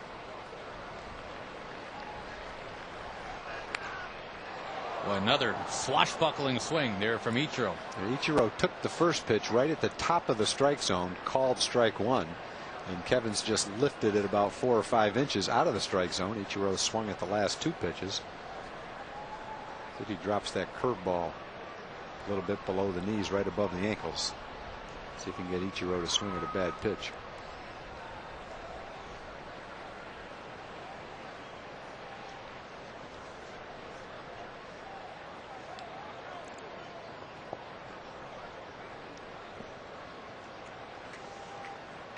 Millwood again, the 0-2. Heading up the middle, but Young cuts it off. Got to get rid of it. Safe. When Ichiro had that 262 hit season to set a big league record, a lot of the hits were like that. You hit it slowly on the ground, and even a guy like Mike Young with a great arm, there's just precious little you can do. And you want to see why Ichiro hits 350. Here's one of the reasons why. Basic ground ball to shortstop, and he beats it out. Probably aren't 3 or 4 guys in baseball that are going to beat that ball out. He gets down there in a hurry. He's almost at a full sprint as he's making contact with the ball. He steps and starts to run as he's swinging, so he gets a great start out of the box. A good pitch by Kevin too. It was the curveball. It was down and away, hit it off the end of the bat. But his speed is such an incredible asset. You can see him turning toward first, getting that start as a left-hand hitter. So a good start and great speed. That combination gives him a base hit. There's a combination brewing here too. Millwood is usually very slow to the plate. Ichiro loves to run. He's not running yet. Got a big lead too. Yeah, that's 10 straight strikes, by the way, thrown by Millwood now.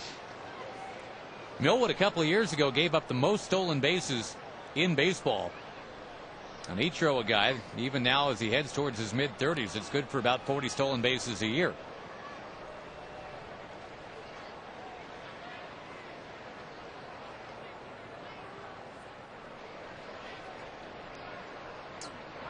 We timed that in the truck at 3.68 seconds to get to first base. Rounded off to 3.7. That's motoring.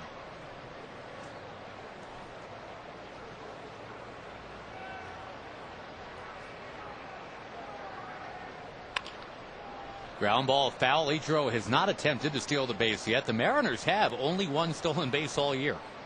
It's another just staggering stat. It can be April 23rd and you've got one stolen base. Well, we got first and third and one out on two balls that if you didn't even try to field them, maybe wouldn't have rolled to the outfield. That's how slowly they were hit.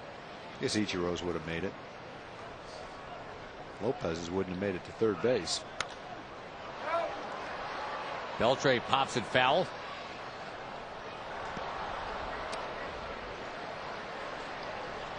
Well, the two third basemen in this game, Beltre and Blaylock, certainly have power potential. We point out the third baseman for the Yankees, another home run, by the way. A-Rod just hit number 13. Boy. Tampa Bay leading that game, though, 6-4.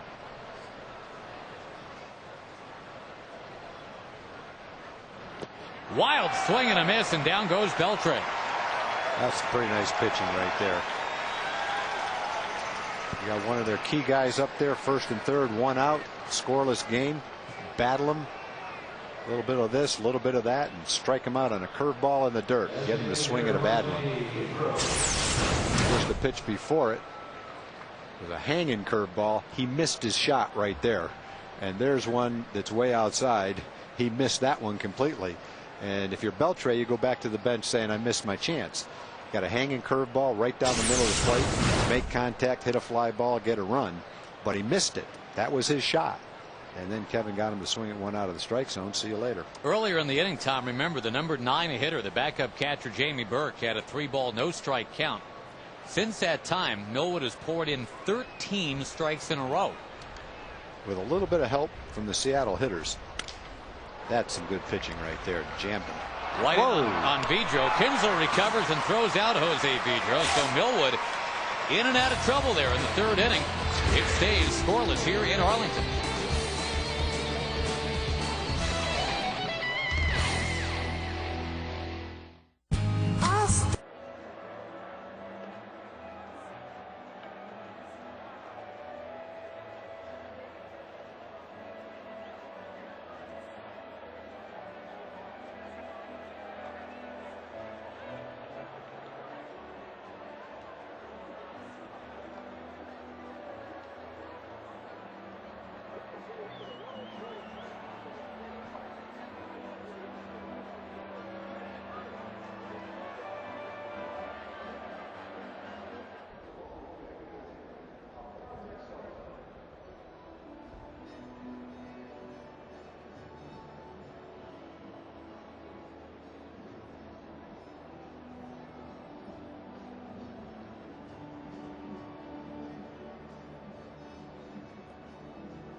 Of refreshment. Folks, bring any regular or diet Dr. Pepper can to the Rangers ticket office for half-price tickets to a lot of Ranger home games in both April and May. For more information on which games, call 972-RANGERS. You know, the Yankees are coming in a week from tomorrow, and there are tickets available for the Tuesday, Wednesday, Thursday series against New York. No score, bottom 3. Here is Gerald Laird, who is now 1 for his last 31. And when we can throw out some pretty good players, Tom, that have had slumps even worse. If it makes Gerald feel any better, Derek Jeter had an 0 for 32. Robin Ventura once had an 0 for 41. Jose Canseco had an 0 for 40 with the A's his rookie year, and he was still rookie of the year. So. Well, you take his one. What'd you say? 1 for 32. 1 for 31 right now. 1 for 31. What's Michael? 2 for 33. 2 for 33. I mean, that's just incredible. Now trying to bunt his way on to change it up. Some Ranger fans will remember Vic Harris from that 1972 team. I remember Vic. He was hitless in his first 36 big league at bats. So, wow. Gerald, you're doing fine.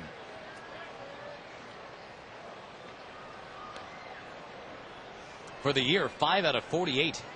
Batting average of 104. And if there's any justice, that drops in for him. But there is no justice. That is a great catch. It's a foul ball anyway, but a terrific catch by Lopez for out number 1. Kind of slicing away from Lopez. Didn't look like he was going to get to it. Sexton gets turned around a little bit, but Lopez, it looked like, called for it. Made a nice play. Right in that light blue webbing of his glove.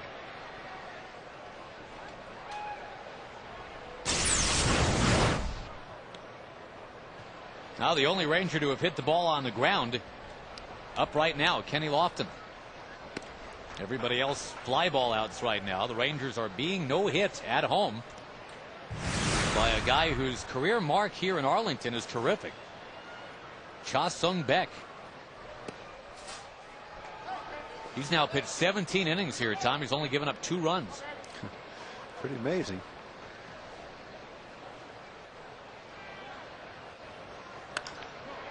Lofton breaks up the no-hitter. Got ahead 2-0. And he rams it into center field.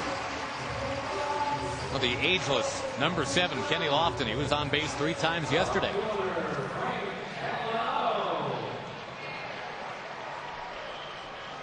The Rangers were more than happy to run around yesterday. Kenny Lofton stole 2 bases. The Rangers as a team stole 4. The most they've had in one game in more than 5 years. And could be a time when Kenny's on the move again. Ron Washington not shy about putting that pedal down on the ground, saying let's go.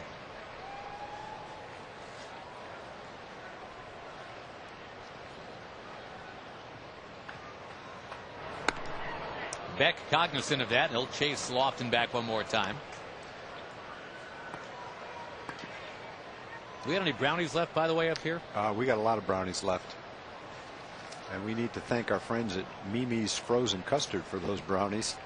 She brought up a batch of them that are absolutely delicious. You want some frozen custard that's delicious? Sweets, sandwiches. Debbie Lane in Mansfield, Texas. Mimi's Frozen Custard.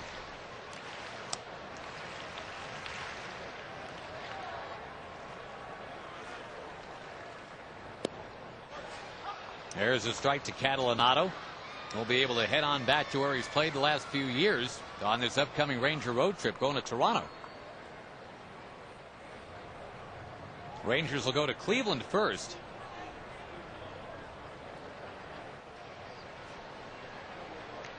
They, in theory, will play a 2-game series here at Jacobs Field, the place where Kenny Lofton played so well for so many years.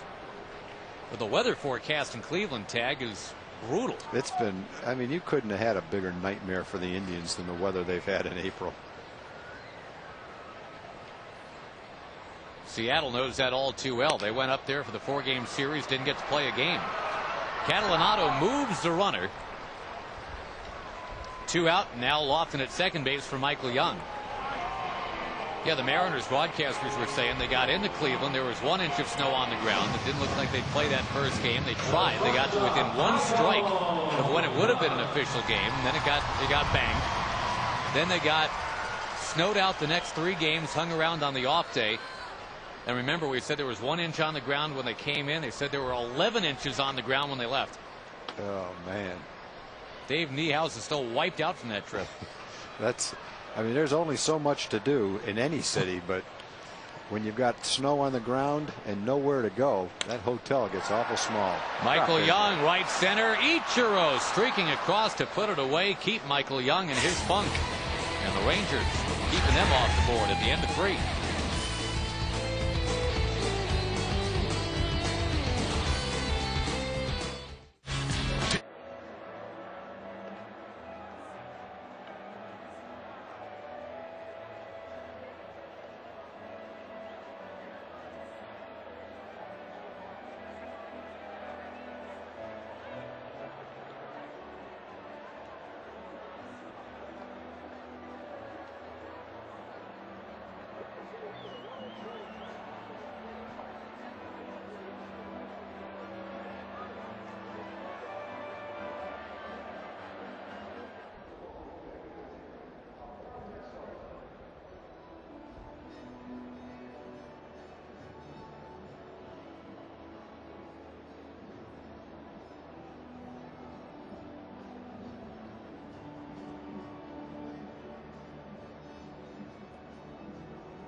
To the fourth inning, it is time for the Aflac Trivia question brought to you by Aflac Insurance. Hey, Tag, tomorrow's the anniversary of an important event in Ranger history. But what is it? That's the question. Tomorrow? Tomorrow, April the 24th. I guess we'll have to wait and find out. I was talking about the delicious stuff we got from Mimi's. We also had a beautiful box of delicious kolaches sent up today from Lisa Sones. She manages the Kolache Depot Bakery in Ennis, Texas. And she'd like us to say hello to her mom and dad, Betty and Jim Nelson. They're from Stevenson, Washington. They must be in town now. Ennis is down in the Kolache Belt. You know, there's the Bible Belt, the Rust Belt. There's also a Kolache Belt, and Ennis is in it. They're season ticket customers. Well, the kolaches were delicious. The brownies were delicious. And we got plenty for tomorrow and the next day, too. So thank you very much for the delicious treats that were sent up today. Abanya's fouling one away. Well, hey, bring him for sustenance in Cleveland. We're going to be rained out for a couple days. And you've suggested there's... Boy, there's been some times we'd love to have this stuff on the road. Boy, no kidding. And we do occasionally. Shirley, our cookie lady, travels with a team a lot. Sometimes bakes cookies on the road. She baked some down in Tampa Bay one day, but they wouldn't let her bring them into the ballpark. Well, that was the old regime, though. That was the Vincent Amole regime. Right. Really fan-friendly group they had down there. They didn't let scouts use the bathroom. No. So, I mean, Shirley had no shot. Slowly hit. Michael Young's going to charge and get rid of it too late. There's ridiculous. Another infield hit for Seattle. They've had 3 of those. And this time is to lead off the fourth inning in a scoreless game. Millwood shaking his head like he can't believe it. Well, you know, the frustrating part for a pitcher is you've made 3 really good pitches, and all the hitters could do were the little infield dribblers. That jammed Ibanez. Hit it so softly, beat it out. Hit it hard, you'd be out. 3 softly hit infield hits in the last 2 innings. Well, here's a candidate to hit the ball solidly coming to the plate now, Richie Sexson. That is, if he makes contact. Sexton strikes out a lot.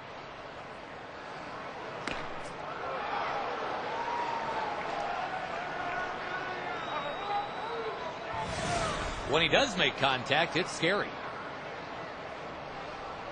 But his strikeout totals the last few years, 154, 167, 151. He had a 178 with Milwaukee. But he's also had a 45 home run season twice. Popped way up there. In foul ground to Shera circling. He's got it. Jose Guillen coming up next. First, we go to Jim Knox. All right, thank you, Josh. It is North Texas night here at Rangers Ballpark. Something like 500 students on hand, along with their head basketball coach, Johnny Jones. You got to throw out the first pitch. What was that like, hitting the field? It was exciting, but I was a little nervous getting out there. That's definitely not my cup of tea playing baseball. Played a little bit in little leagues, but throwing out the first pitch in front of this type of crowd, I was a little nervous. Did a nice job. Threw a strike right there. Let's talk basketball. You guys make the NCAA tournament for the first time since 1988. That had to be a dream come true for you because he played where? LSU. LSU, an LSU fan right here recognized him, played guard at LSU. But that had to be a dream come true for you as a coach. It was, and it was very exciting for me because when I came here to the University of North Texas, one of my things was to try to get our team back to the tournament. And they hadn't been there since '88. We thought we had the right combination of guys, and some great things happened for us. And we're very blessed that we stayed healthy all year long, got hot at the right time, and we're very fortunate to win our Sun Belt Conference championship. All right, Coach, good to see you, and best of luck next year. You got Texas on the schedule. I sure appreciate it. Thank you very much. Thank you. Josh? Thank you, Jim. Thank you, Coach. Game's up with a super pit in Denton. Guillen with a single, and it's now 2 on and 1 out for Juniesky Betancourt. And another ball that wasn't exactly roped, but found center field there. And it is a situation now, Tag, where the Mariners have 5 of the 6 hits in the game. Yeah, 3 of them weren't hit out of the infield. That was a fairly hard hit line drive. The one hard hit ball was the first ball of the game that Ichiro roped into right field for a double. That ball was hit hard. But since that time, a lot of softly hit balls, even though there's been 4 hits.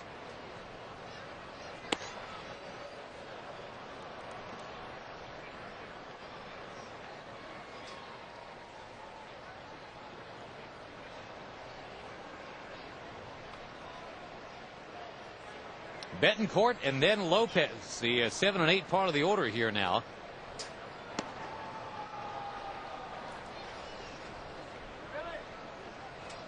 Millwood at one point had thrown 14 strikes in a row and was at 21 of 23. But now a 2-0 count on Betancourt.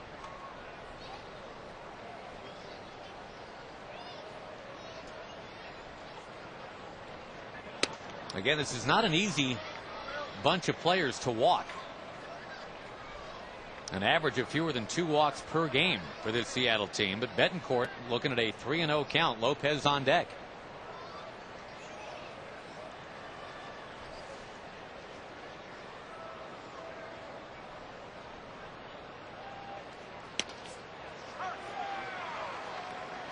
Rangers and Mariners play tomorrow afternoon. Yes, afternoon. 1:05 first pitch. Vicente Padilla will throw that first pitch.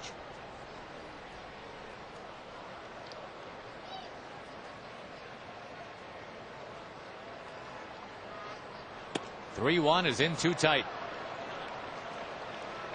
So now they are loaded up. Kevin Millwood's got to deal with that. And we mentioned Padilla will deal with the Mariners tomorrow. Panda Express gives you the pitching matchup. Jared Washburn, the lefty, going for Seattle. Hope you can make it out of here to the ballpark. 1 o'clock is when they'll play that national anthem. 1:05 is when Padilla throws the first pitch.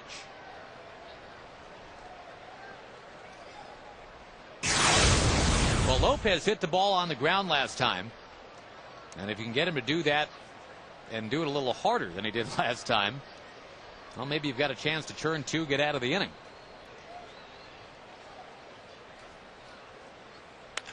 On the ground hard, but it squirts into right.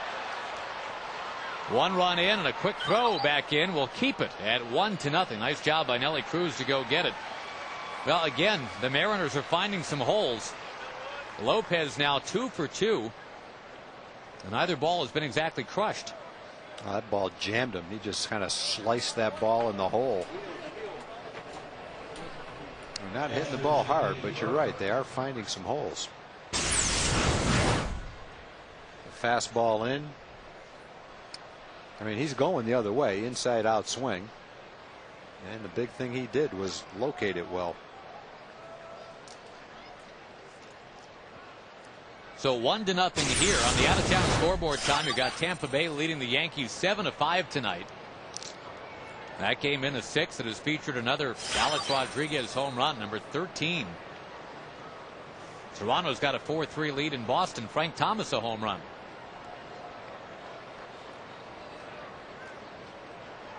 Well, here is a double play candidate. Jamie Burke runs like you'd think a backup catcher runs.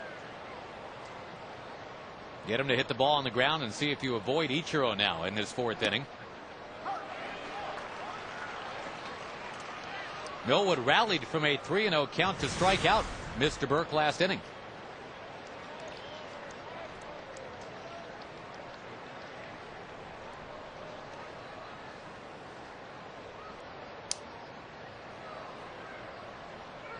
Rip and a miss. 94-mile-an-hour heat. Millwood's not fooling around. Well, he's got good stuff tonight. He's throwing the ball well. Just hasn't had any luck. That's a good ball with good movement on it, too.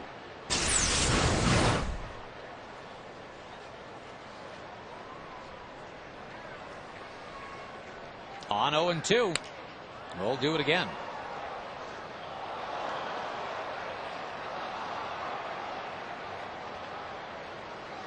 Mark Burley's at it again, Tom. Of course, he no-hit the Rangers, facing Millwood last time out.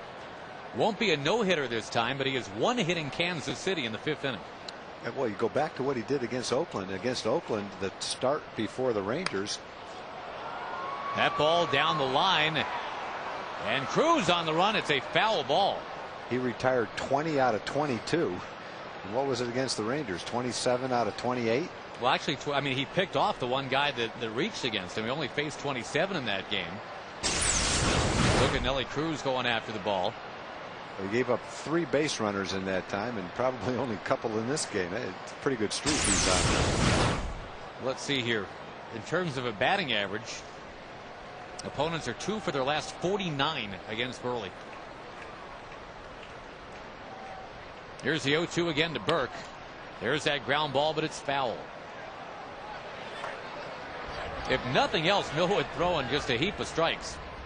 50 of them, only 18 balls in this game. Yeah, the problem is the cheap hits has kind of pushed his pitch total up a little bit high. You know, he's at 68 pitches right now. It's too bad because he's got good stuff. Best fastball he's had all year. His fastball in this inning's been as high as 94, 95 miles an hour.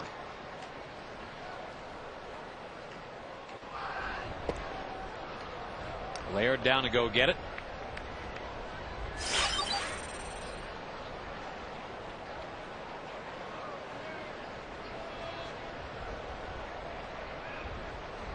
Millwood, I should say, the veteran, the ace of the staff, guy that won 16 games last year.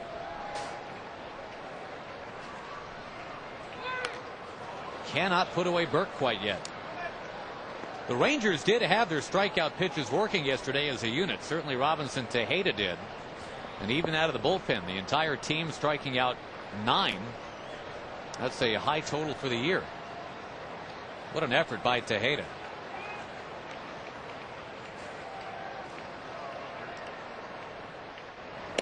Got him. 2 down. Burke caught looking twice in 2 innings.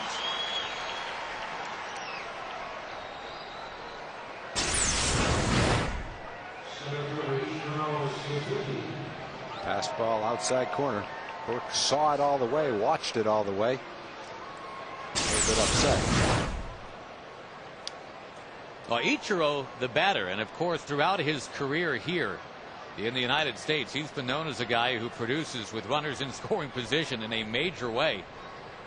But here's a real surprise, Tom. Last year, his batting average with runners in scoring position, 228. Boy. Lacing that one, fair. That's the old Ichiro. Jumped on the very first pitch, and the ball gets away from Nelly Cruz. So 3 runs come in. Ichiro trots to third. That close to getting out of the inning and keeping it 1-0. But one swing from Ichiro, and it's 4-0. And Ichiro now a home run away from the cycle if indeed that scored a triple.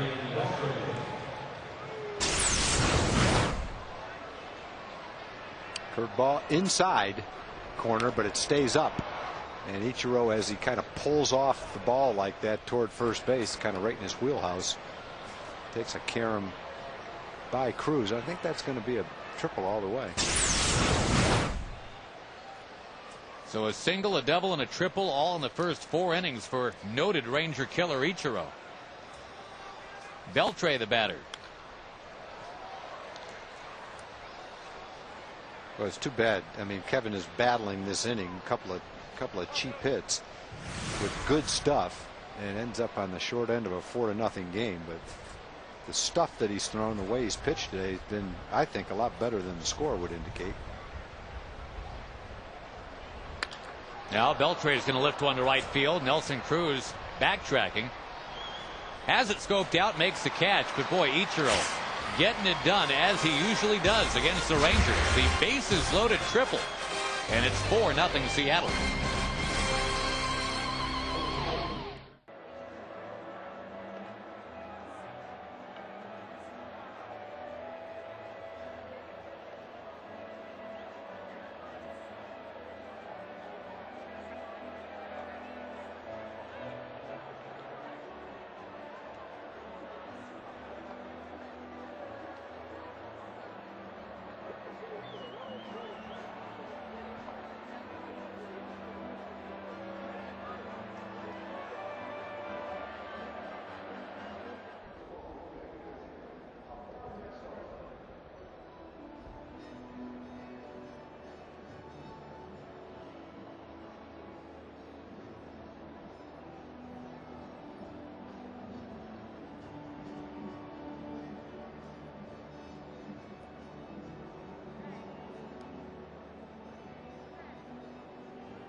4-0 Seattle going to the bottom of the fourth here in Arlington, Texas tonight. The Mariners trying to break a losing streak of 6. Here's our Aflac trivia question. Tomorrow, the anniversary of what? What? This is when they began construction of the ballpark. Tag, April 24th, 1992. You probably had a ceremonial hard hat, big old pair of scissors. No, I had a good seat for it, though. I didn't have a hard hat. There were plenty of other people with hard hats on. Did they put the ceremonial shovel in the ground? And sure did. And our offices were, probably several hundred yards away, and we had a perfect view every day as you watched the progress of the stadium. Well, that's a nice place you got here, Tag. Yep, kind of fun watching it being built. Beautiful ballpark. Big lawn out back. Yep. Very nice. Tom Schieffer did a great job. It is still one of the prettiest ballparks in baseball. Along with David Schwartz, the architect, he did a pretty nice job himself.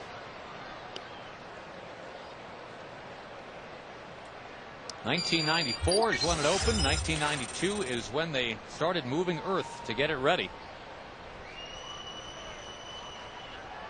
0-2 to Mark Teixeira now. And Tex will take down and outside. Well, the Cowboys Stadium's making progress too, just down the road here. Some big cranes they've got out there, boy. Another pop up from Tex heading into the crowd. Another nice crowd here tonight. Some good crowds over the weekend. 37,000 plus yesterday. Had that big 43,000 crowd for the fireworks on Saturday night.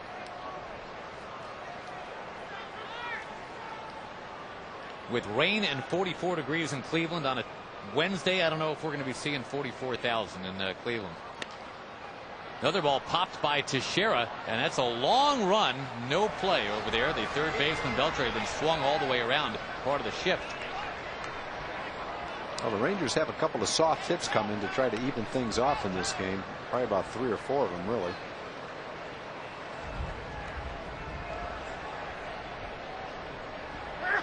And that road trip coming up, by the way, it's 2 games in Cleveland, 4 in Toronto. And dress warm there, partner.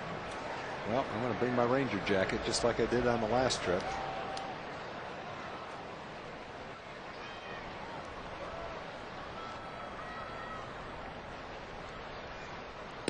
Got him. Mark Teixeira hung in there for a while, but he is put away. 1 down, 4th inning. Sammy Sosa coming up next. Folks, the ultimate nightly highlight show has arrived. The FSN Final Score, the only national show giving you nothing but wall-to-wall highlights.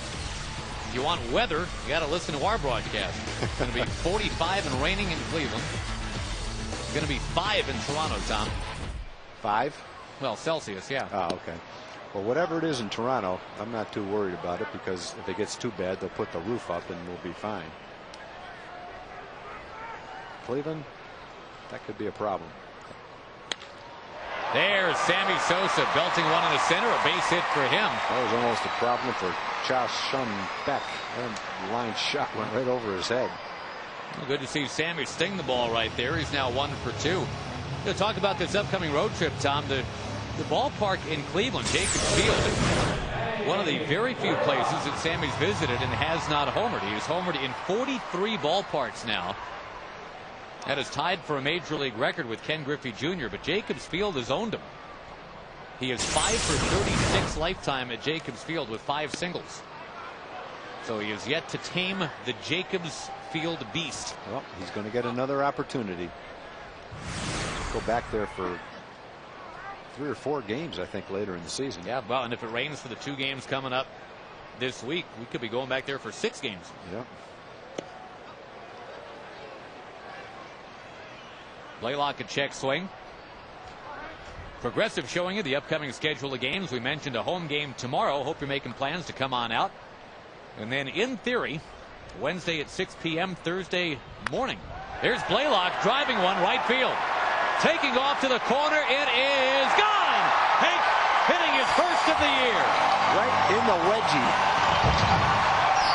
I don't think Hank got all that ball, but he got enough of it to sneak it right in the triangle down the right field line.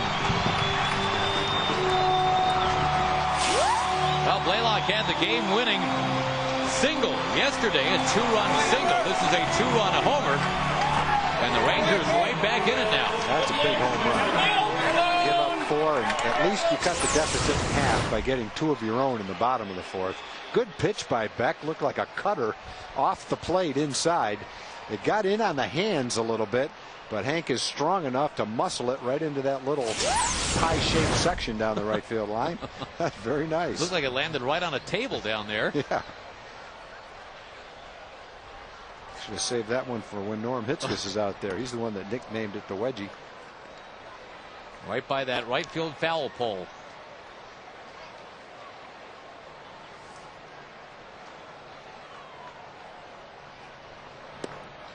Kinsler takes on the inside corner. I don't think we'll see Norm for a while, though. He's getting ready for the NFL draft. Oh, yeah. He gets into that, boy. Kinsler gets into that, drives it to center, but Ichiro shy of the track. And that is out number 2.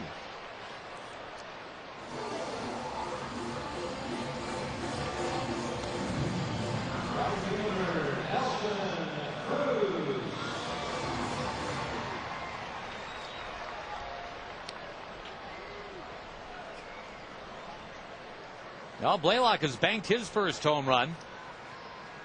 Nelly Cruz unable to put it in the bank quite yet. That one for Sexton to at least look at, but it bounces out of play. Yeah, Richie Sexton can reach a long way with those arms and that body. 6'8". Got to be quite a ways into the stands for him not to get it. Basketball standout in high school, as you might imagine. Went to the 5-star basketball camp when he was 16. His roommate was Jason Kidd.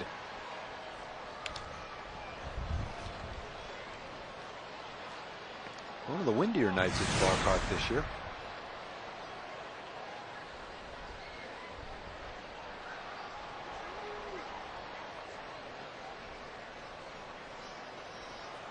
Beck with the 0-2. That is down and in.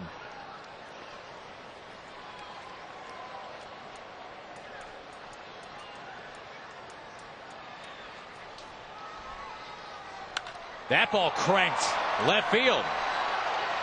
That'll get to the bottom of the wall, and Nelson Cruz will get into second base. And Nelly Cruz kind of slowly but steadily is swinging the bat well, earning more and more playing time. I think you have to be happy with the way he's playing right now. Playing well in the outfield. He gets a good jump on the ball. He's got an excellent arm. And it's another ball that Beck got in on the fists. But Nelly is so strong, he muscled that to the base of the wall in left field. The one that Beck threw to Hank Blaylock was, I think, off the plate. And Hank was able to sneak it out down the right field line. So 2 pretty good pitches the Rangers have hit right there. One by Blaylock and one by Cruz. Well, time for Gerald Laird to do something now, too. He's got a batting average that very closely resembles a fever right now. It's 102. And Gerald, obviously a much better hitter than that. When he was given the chance last year with the Rangers, Gerald did some real nice things. That is yet to materialize for him here in the regular season. He had a fairly strong spring training. Laird pops it towards left, but that'll be gloved for the final out of the inning. The Rangers do get 2 back on the Blaylock home run. 4-2 Seattle at the end of the 4th.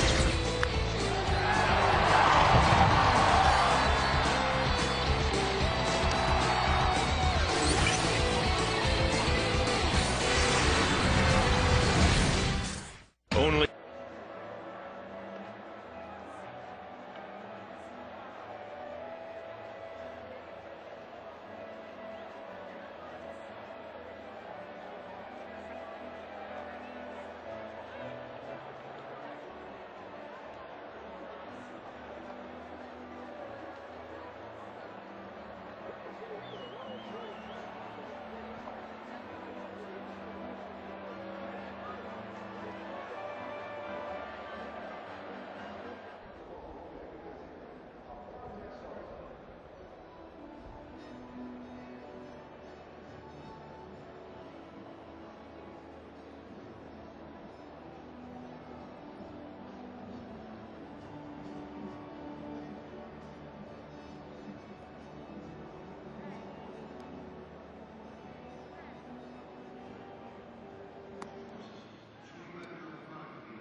Wood and Cha Sung-baek hooking up as the pitching matchup tonight.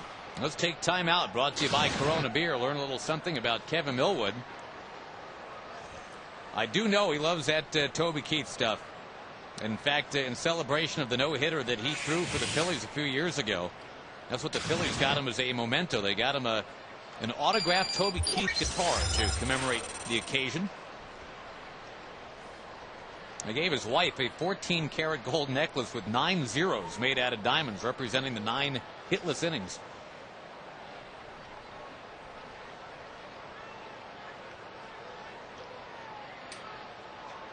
Well, the man with the most career hits against Kevin Millwood stands in there right now. Believe it or not, that is Jose Vidro. Millwood, of course, spending all those years in the NL East. So did Vidro as a Montreal Expos / Washington National.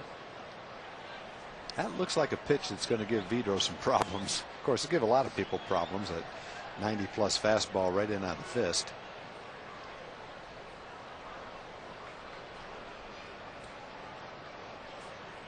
Vidro, the Seattle DH this year.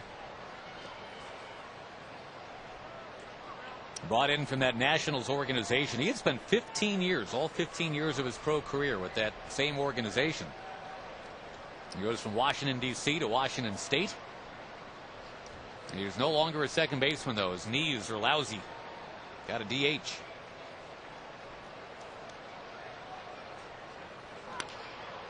Fighting that one down the third base line.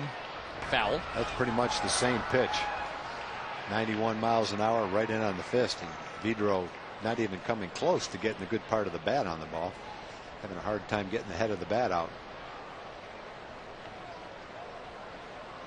That is Millwood's game when he is on. He's not afraid to challenge hitters at all. One thing the Braves really loved about him. And now on the outside corner, down goes Vidro. That's a pretty tough combination of pitches. A couple of good fastballs right in on the fist, and then a backdoor cutter right on the outside corner. That pitch is going to strike out a lot of guys under the same circumstances. Watch the pitch before it. A fastball in, jammed him. You're aware of that pitch, and then the cutter right on the outside corner for strike 3. When Millwood was with the Braves, I mean, people forget sometimes this guy, although in the shadow of the Glavins and the Smoltzes and the Maddoxes, he had some real good years. Gills went in here to Ibanez for a strike. Millwood, in fact, got a vote for first place in the Cy Young balloting back in 1999, finished 3rd overall.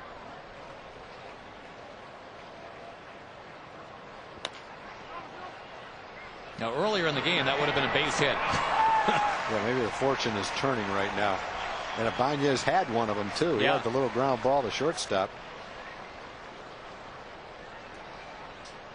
Millwood, even just a couple years ago, Tom, got a 3rd place vote for Cy Young the year that he led the league in ERA. You know, the last time a Ranger got even a mention from one writer for Cy Young, first place, 2nd, or 3rd, John Wetland in 1999. That's the season that Millwood got his one first place vote over in the National League. How many Cy Young awards did Cy Young win? He didn't even win his own. I know. Isn't that ridiculous? Actually, to reach Cy Young's records, somebody figured out a pitcher would have to turn in a 20-year average of 26 wins, 38 complete games a year, and 370 innings a year. So those are some records. Fergie Jenkins couldn't even do that. You talk about safe records in baseball. Cy Young's got a few of them. Win 26 games a year for 20 years. Wouldn't you love to be able to get a time machine and transport Cy Young right into this ball game and see how he throws? I would like to do that. I'd like to see Babe Ruth with those little short choppy strides running around the bases. Yeah, the hitter I'd like to see is Babe Ruth. The pitcher I'd like to see is Walter Johnson. That one's inside to Richie Sexson, 3-1. What would happen if you took a guy like Ichiro and put him in the time machine, went back to face the pitchers of 1908? I say he hits about 450. I agree. That one yanked foul by Sexton.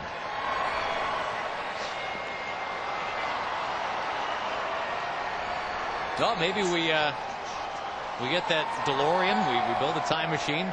Get the 1.21 gigawatts all fired up. And they'd make a movie about it.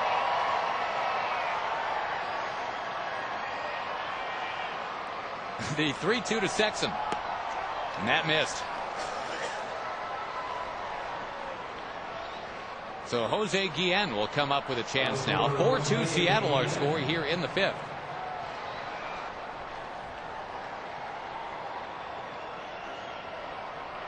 Again, Millwood went 5 innings in his last start, allowing 5 hits and 5 runs.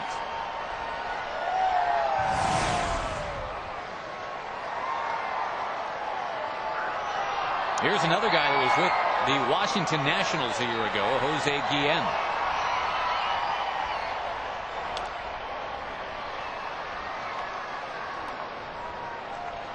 Washington idle tonight, but the Phillies in action, leading Houston 7-4. Jimmy Rollins, his 7th home run. Well, sooner or later, the Phillies are going to start playing some decent baseball. It hasn't happened for them yet. They got too much talent on that team. Yeah, they're going to start playing better. They've had a recent history of getting out of the gate real slow.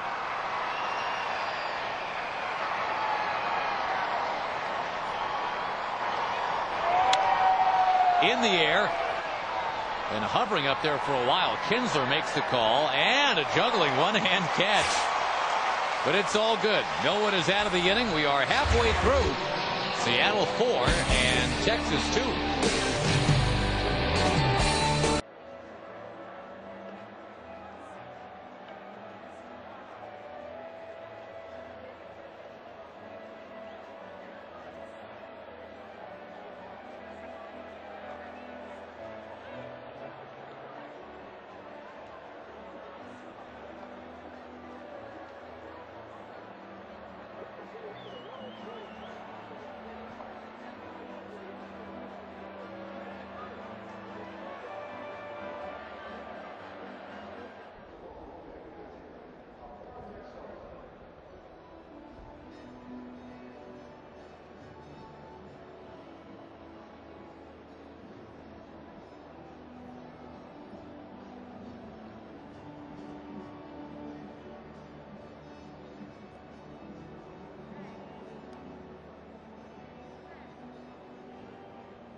Credit or My Sonic card from your car. Texas Ranger Baseball on FSN Southwest, brought to you by your Texas Ford dealers and by Aflac Insurance. Along with Tom Grieve and our roving reporter Jim Knox, Josh Lewin here in Arlington. 4-2 Seattle. That is a shallow outfield right now. Every one of them playing very shallow against Lofton. I don't think the ball is carrying real well to center field today, which might be one of the reasons they're so shallow. Kenny Lofton will peel it to, well, shallow left field. Betancourt is back to make the catch.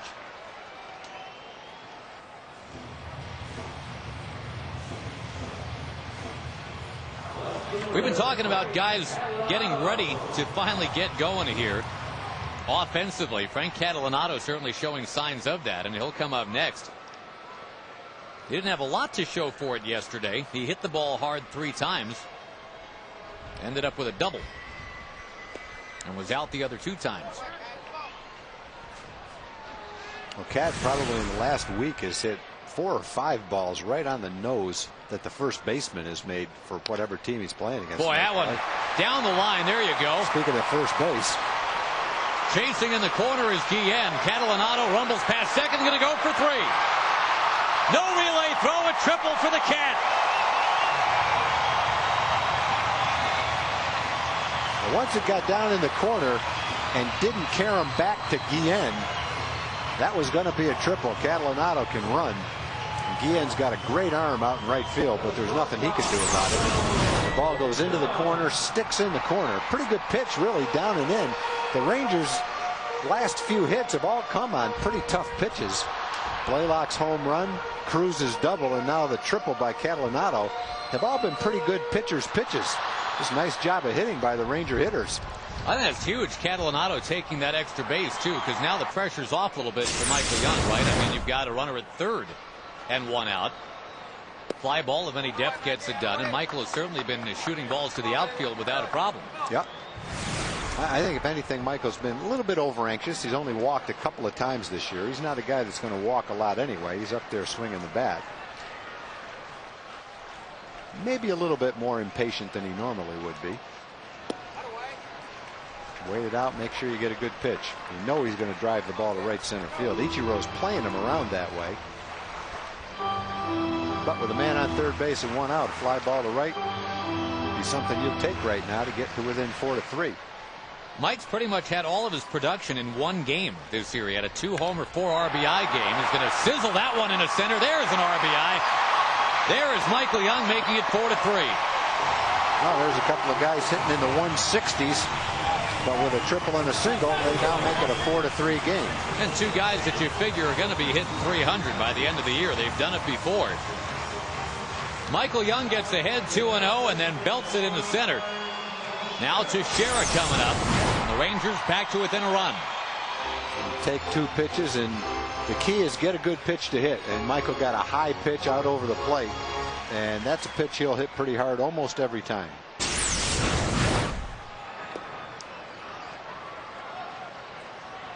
I'll make the call right here. Well, only because you beat me to it, partner. I'm thinking, well, thinking along with you. You can double up. You want to double down? Yeah, make it a double call. All right. The rare double downing. Mark Teixeira, here he is, game number 19. Doesn't have a home run yet. Slugging percentage around 260. But Manny Ramirez also around 260. Gary Sheffield's slugging percentage is 120. And the guys we just rattled off, I mean, those are guys you figure are going to be at or near the top in slugging percentage, home runs, runs batted in. His last home run was against the guy that Cha Sung-beck is replacing in the rotation tonight. So by the associative property, maybe a good sign. That one called on the corner, 1-2. Well, that's the same pitch he called on Vidro. And it may have been a few inches outside. Wow. In fact, that was more than a few inches outside. The arrow had to point to that one. But I think the same pitch was called on Vidro too. Tex lays off. And one thing about Tex, at least he's not taking the bait on the breaking stuff down and out of the zone a lot. That was the problem about a week and a half ago. Tex with a base hit, beating the shifts, nails it into right center. That's the way to beat the shift. Hit the ball so hard that they can't take a couple of steps to go field it. That's what you were talking about with Ted Williams. That's what Ted Williams did. You hit the ball on the good part of the bat. The only way they can get you out is if you hit it right straight to him. That ball was not that far away, but it was hit so hard the infielder couldn't react to it. Rangers starting to get to Beck a little bit right here. The pitch to Michael Young was up. That pitch is up, and both balls hit very hard.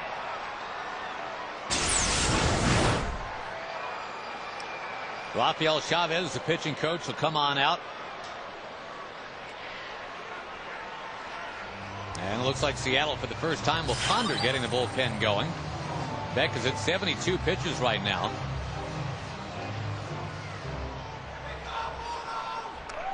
Folks, you can bring the whole family to a ball game with the Coca-Cola Rangers Family Pack. Get 4 tickets, 4 Hebrew National hot dogs, 4 soft drinks, all for just $60. 972 Rangers, how to get that done, or visit TexasRangers.com.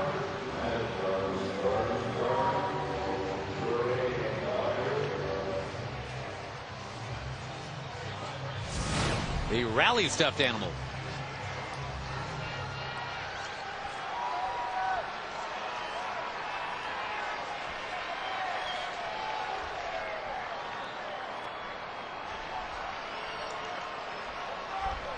Oh, it's Sammy Sosa coming up. There's a lot of discussion now, a lot of thought process, I'm sure, about how to go after Sammy. There's a lot of room in left center for him, somewhat surprisingly, although I guess the scouting report does say Sammy's been hitting the ball a lot to right field of late. He will take a strike. It feels like a day where it's going to be tough to hit the ball out of the ballpark in center field.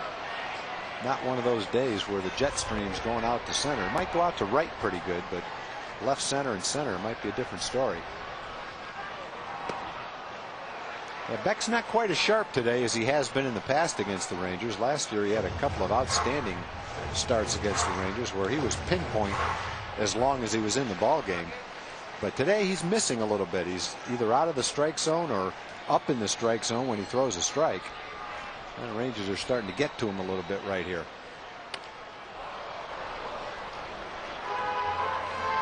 Again, Seattle has lost 6 in a row.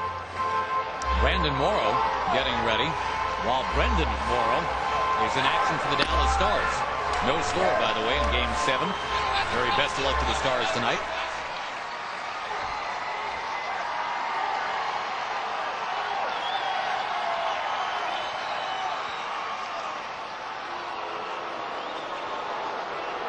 Sosa pegged a single up the middle last inning.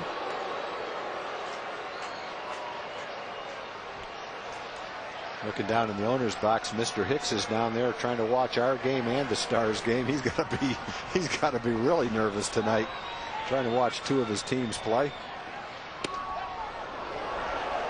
He's watching right now in a little bit in Vancouver and quite a bit live right here. There's the hockey game down there. Stars just went up on total in that game. Well, he's feeling pretty good about that. He'll really jump out of his seat if Sammy can hit one right here. Yeah, the Stars just taking a lead. Maybe right now, minutes later, the Rangers take a lead. And the confetti flies in the owner's box.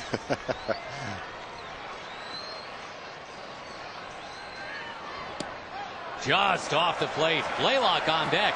He's got to throw him a strike right here. Hank is swinging the bat well right now.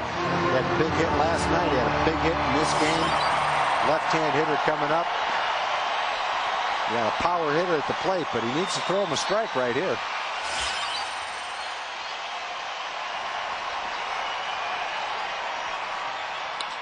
Sammy with a base hit.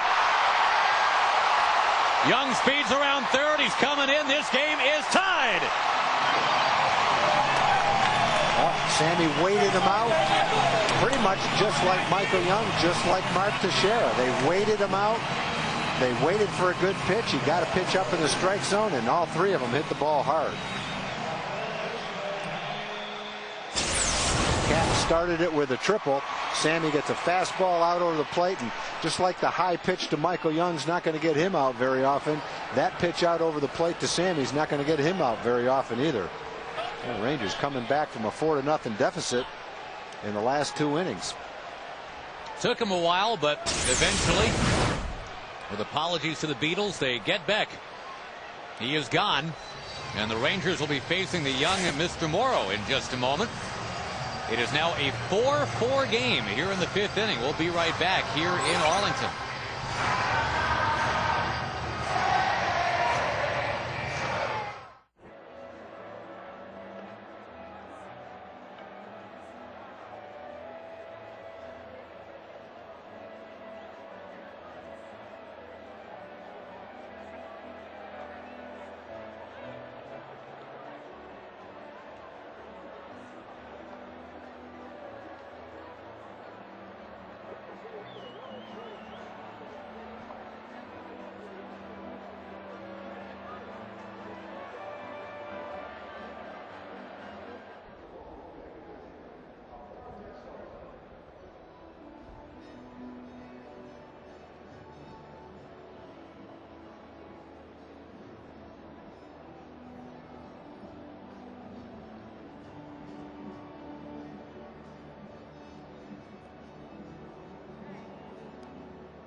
now here in the 5th.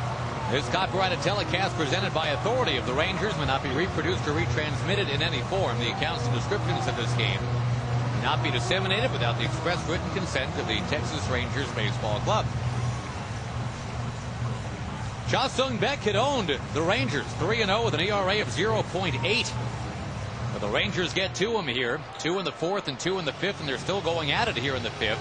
They have summoned Brandon Morrow, one-time first-round pick, and a guy off to a bit of a rocky start here in 2007. Yeah, he's got a great arm, no doubt about that. Not a lot of experience yet at the professional level, though. Only time he has faced Blaylock. Blaylock lined a single against him, and here's Hank with 2 on, 1 out. And Hank, his last time up, with a home run. And trying to double down, but he fouls it out of play. That's pretty good heat, 97 miles an hour. As a third baseman, only Dean Palmer more home runs than Hank in a Ranger uniform.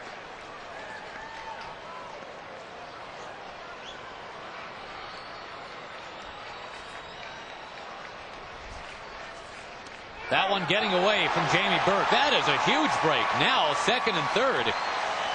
And a fly ball of any depth will give the Rangers the lead. A single might make it 6-4. And depending on where Mike Hargrove plays the infield fairly early in the game with men on 2nd and 3rd, maybe a ground ball brings him in too. Yep. And the other thing that'll bring him in is another wild pitch. He's going to play the infield in right here. He just threw that ball right by the catcher. A little blooper will score him. Got the infield way in. Tough for them to get back on a little blooper. No, and I mean the other thing you can do is put him on, but you do that, you're pitching to Ian Kinsler, a guy with 7 home runs.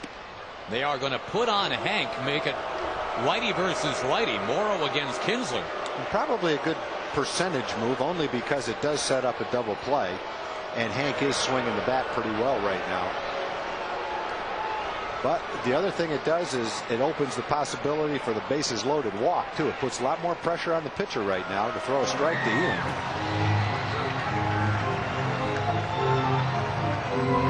Ian with 4 home runs his last 29 at bats against his Seattle team. And again for the year, 7 home runs, 3rd in the league.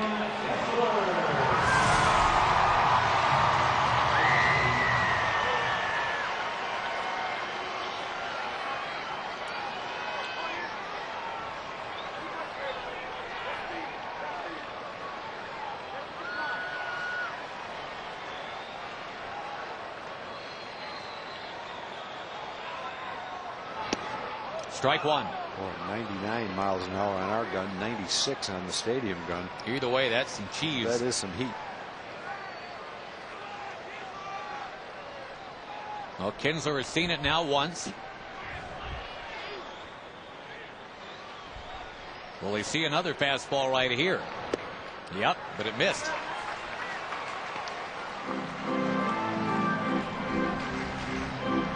The league is beginning to recognize Ian Kinsler can turn on a fastball with the best of them.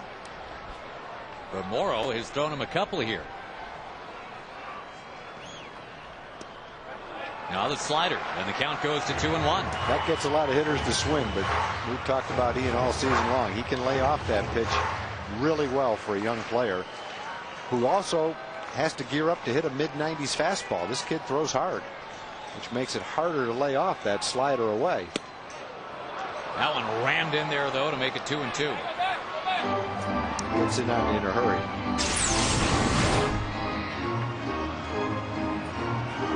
Tough pitch to hit. Right at the knees, somewhere around the outside corner.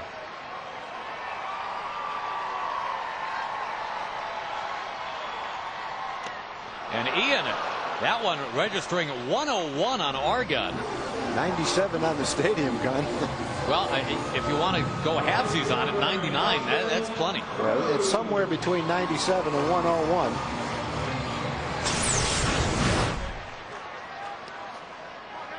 That's a great fastball.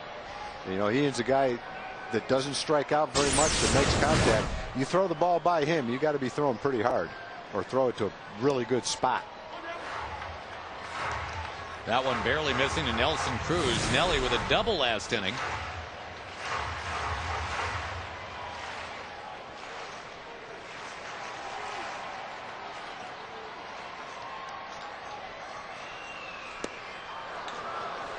Well, again, one gun at 100, the other one at 97. And again, we say either way, that is a tough pitch to hit. It's not as straight as a string, 97 to 100 either. It looks like it tails a little bit. You definitely got to tune it up quick to hit this guy.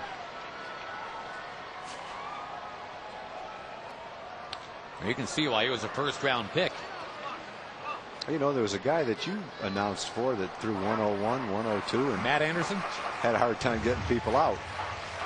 So, you know, a lot depends on the delivery and the deception and how well you can pick the ball up. When you've got a little bit of that and 100 miles an hour, you got a pretty lethal combination for a hitter. Yeah, you sure do. You got to tip your hat not only to the pitching of Morrow, but the move made by Hargrove. Walking Blaylock to get it to Kinsler and Cruz. They both strike out, and it stays 4-4. The only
to 4-4 here as the Rangers try to improve to 9-10 for the year. Down on the farm, check it out courtesy of Jack in the Box. The Rangers AA team in Frisco already with 10 wins. And Eric Hurley, very outstanding prospect, off to a 1.96 start for his ERA.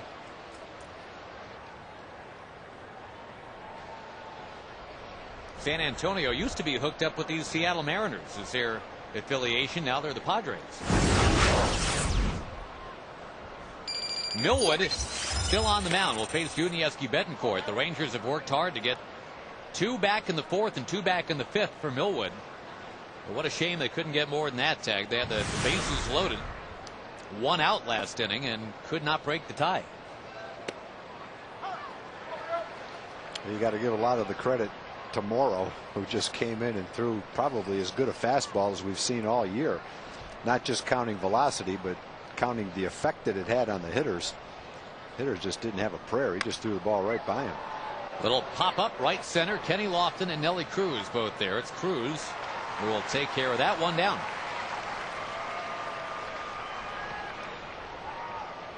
Pitch count for Millwood up very slightly over 90 now, and Ron Mayhay getting busy in the bullpen. Looks like the kind of night where Millwood might give the team 6 innings. Yeah, I think Mayhay's up in case Ichiro comes to bat this inning, and depending on what the circumstances are, Ron would have the option of bringing in Mayhay. On the out-of-town scoreboard, Toronto leading Boston 5-3 in the 9th at Fenway. Red Sox off to a real good start. They're 12-5. Ground ball this time. Michael Young's got to hurry. He'll fling it across. He got him. Lopez. Seen a lot of infield hits, and Lopez has one of them. Michael wasn't taking any chances that time. That's a nice play. You can't lay back on that play. You just don't have time to make the play. You have to charge it, and you can't get a lot on the throw, but you compensate by getting rid of it so quickly and being accurate with the throw. The Mariners have had at least 3 slowly hit infield hits. Cost Kevin a lot of pitches and 4 runs in the 4th inning. Yeah, Michael making sure that wouldn't be a 4th such hit. A couple other scores here, Tag. A pair of home runs for Nick Swisher. The A's lead the O's in Baltimore, 6-4 in the 9th inning. That's a wacky 2-game road trip to Baltimore from the Metroplex and back on to Oakland for the A's. I'm looking at Seattle's schedule. Seattle comes to Texas for 2. They've been to Anaheim for 3, right. Texas for 2, Oakland for 2. 3 cities in 7 days. Just really a chopped up schedule this year. That's what Mike Hargrove thinks about it. Down and outside here to Burke. Seattle's not going to love a schedule no matter what it is from where they have to come from. Right. Geographically, they're up against it. Yep. They travel about 50 to 55,000 miles in the air a year. Most other teams travel anywhere between 25 and say 37,000 a year. Yeah, they're almost double some teams. Well, they ought to move Seattle then. There's a little looper behind Michael Young, and the number 9 man, Jamie Burke. Well, I got enough cheap hits to last a week tonight. Burke had taken a couple of called third strikes earlier in the game, but now he lifts that one out into the outfield, and Ichiro's coming up. Now, on the one hand, I guess this is where you could make the move, go lefty-lefty, but it's a 4-4 game, and for Millwood to be eligible for the win, he's still got to be on the mound at the end of this inning. And Ron's got a decision to make, and I think beyond giving a pitcher a chance to get a win, what he's saying right here is Kevin Millwood's our ace, and our ace stacked up against their best hitter. That's a matchup we're going to look at tonight. I'm going to leave him in there. I'm going to challenge him. Go past 100 pitches. Get this out with the game on the line. It's tough to go out and take your best pitcher out under these circumstances. Now, if there's nobody out and the bases loaded, that's a different story. Whoa, what a play. Great play on pitch number 100 of Millwood's night. No chance to get Ichiro, that's for sure. Ron Washington's confidence rewarded. Millwood makes the pitch, Young makes the play, and it stays 4-4.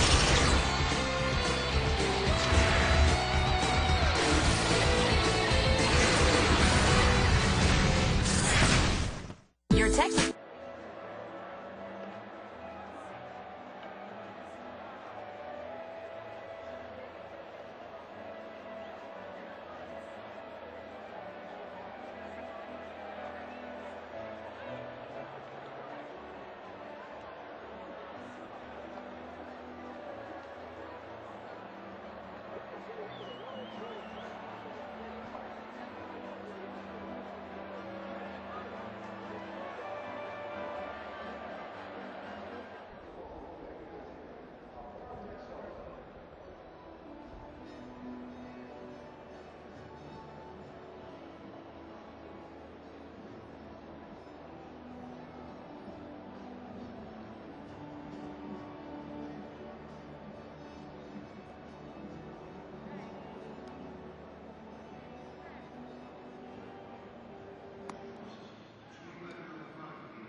Or Mika Maddox of Mansfield.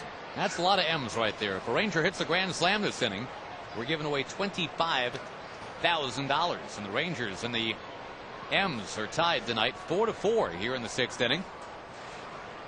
First of 2 against Seattle. And the Rangers head off on the road. Day game tomorrow, don't forget, 105. Thank you for the reminder.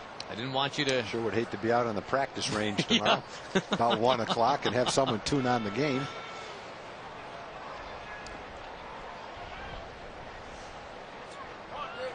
Yes, and I'm doing the game with our stat man Fritz Dykert while Tag is hitting golf balls. I'll be there by the 4th. All right. I'll do what you got to do. But 105 for the rest of us tomorrow. That is down too low to Laird. The count 2-0 as Gerald tries to kickstart his season here. Again, that batting average just not there for him. He's 5 for 50 now. It's 100 right on the button. But he is in a very advantageous count now, 2-0. Good spot to take a pitch right there. Tie game. Having a hard time getting your base hits. Make them throw strikes. Take a pitch. Get another good look at it. You've seen 3 fastballs right now. Doesn't make it easy to hit, but it's a little bit easier after seeing him. Good swing at a high fastball. 95 miles an hour. Up into a crowd of a little less than 27,000 tonight. Real nice crowd on a Monday night. Up against the Stars game. They're winning 1-0 with the Stars in Vancouver tonight. We'll keep you posted on that.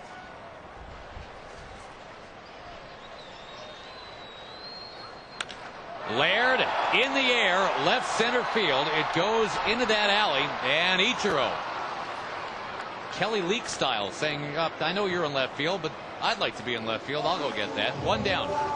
We go to Jim Knox. All right, close one right there. Gerald's going to get one. Brian Rubenstein right here. He is with the Miracle League, a coach of the Miracle League, a great organization. They have something like 500 kids out here tonight, and this is a great organization that the Rangers are a big part of, Brian.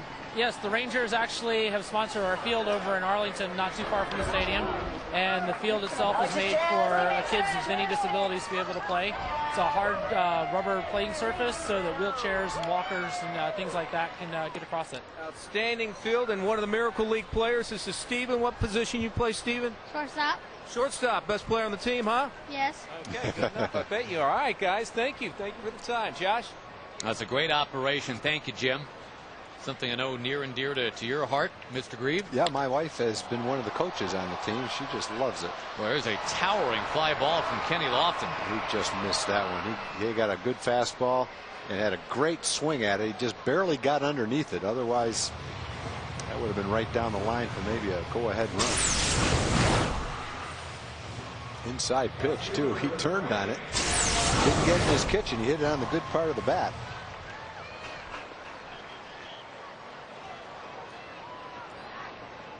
Were you in the kitchen today? Did you bring your dinner tonight? No, I went into the press dining room tonight. tonight. Oh, you did? Okay. I did not bring my own tonight. I didn't dine with you, so that's why I thought maybe you went off the board and brought your own tonight. I was on the board tonight. There was a rumor we were having turkey tonight. And they did, and it was very good. 2 strikes to count to Catalanato. You'll be gathering up the hummus in Cleveland, though, eh? I don't know. Cleveland used to have a good press dining room. It's gone downhill the last couple of years, though. Catalanato serving one left field, and sliding up after that ball is Ibanez, and he picks it clean. Tough break. Another well-hit ball by Cat that's turned into an out. So here we are at the end of 6, tied at 4-4.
Baseball brought to you by Southwest Airlines and by Corona.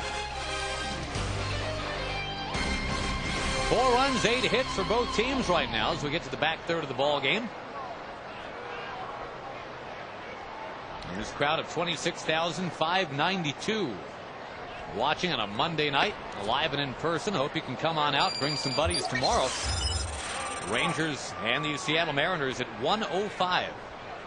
This might be a case where Kevin goes out to face Beltre, and then with Vidro and Ibanez coming up, he goes to the lefty. Kevin's at 102 pitches now. I think that's definitely the move if Beltre gets on, although I don't know. I mean, you're probably right, but it's possible, I suppose, too. If Millwood looks great taking care of Beltre, maybe he keeps on going. I mean, it's a decision Ron will have to make, but unfortunately, Beltre is going to lead off with a base hit. And Millwood now with that pitch count in the low 100s. And it is Vidro coming up, and it is decision time for Ron Washington. Well, Ron has said on many occasions he wants to push his starters. He wants them to go as deep in the game as they can go. And he's thinking about it. He's looking at the matchups. Probably likes the way Kevin has pitched to Vidro tonight. He's gotten him out 3 times, including a strikeout. This time Vidro's bunting, and again in the past Vidro does have success against Millwood. More hits than anybody among active players, 21 of them. But Vidro has not hit a ball out of the infield tonight. Let's check the Rangers roster move if you haven't heard. Talking about that Ranger bullpen with Gagne on the DL now. Back to the big leagues comes Frankie Francisco. There won't be many times where the 3rd place hitter in a big league lineup in the American League or the National League for that matter is going to sacrifice bunt. 4-4 game though, and Vidro, who again has not been able to get the ball out of the infield, being called on to do just that, as indeed we welcome back Frankie Francisco. Frankie had some pretty impressive numbers in AAA. A lot of strikeouts.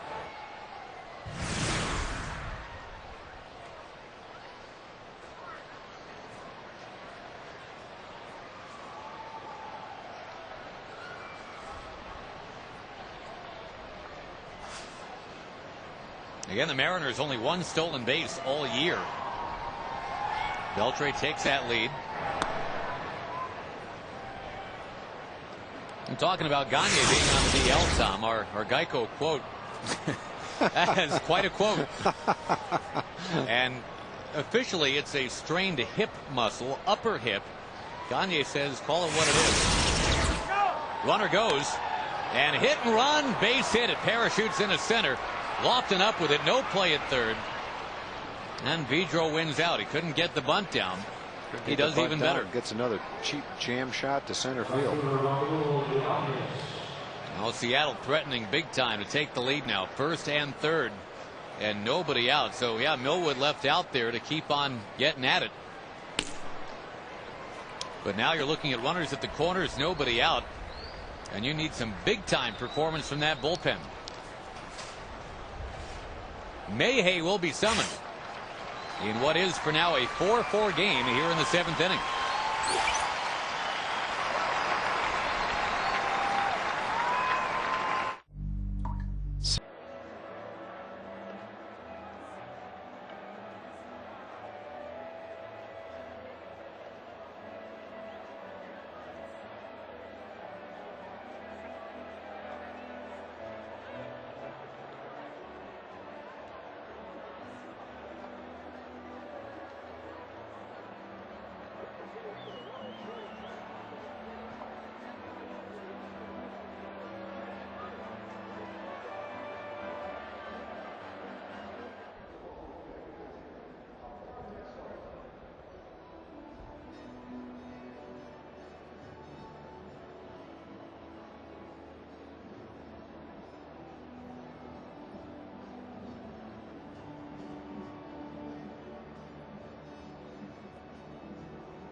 By Dodge, your Texas truck stop.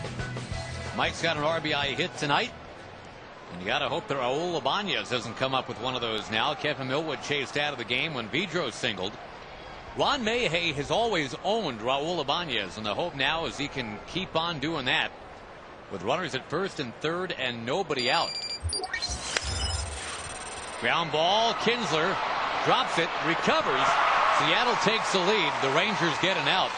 Ibanez now 1 for 14 against Mayhay, but that out is a very productive out. Makes it a 5-4 game and moves the runner from first. So now Millwood cannot win the game. He can only lose it. He was hoping to be able to get one at second, but it was going to be very tough to do that and spin and throw.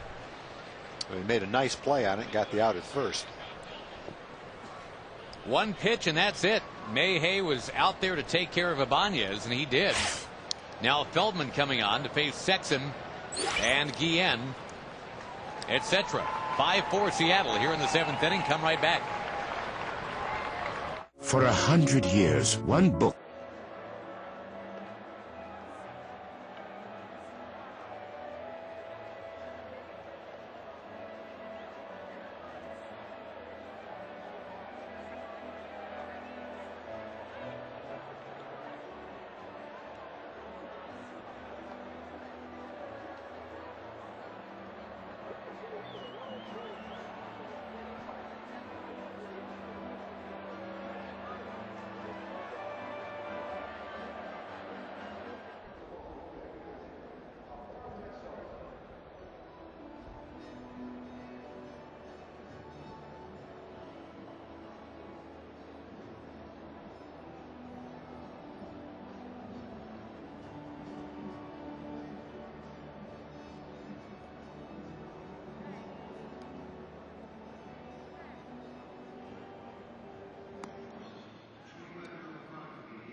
Junior Rangers Club. You get ticket vouchers, a lunch bag, cap, monthly gifts, all kinds of cool stuff. To sign up, just visit TexasRangers.com. Rangers in action against Seattle tonight. And it battled back from down 4-0 to tie it up, and now trailing 5-4. They're going to get Scott Feldman in the game. And Feldman into his 8th game already. Runner at second, one out. He's got to take on Richie Sexton. A 6'8" power threat. Well, that's exactly what Ron Washington said he loved about Feldman in spring training. Go after the right-handed hitters right under their hands.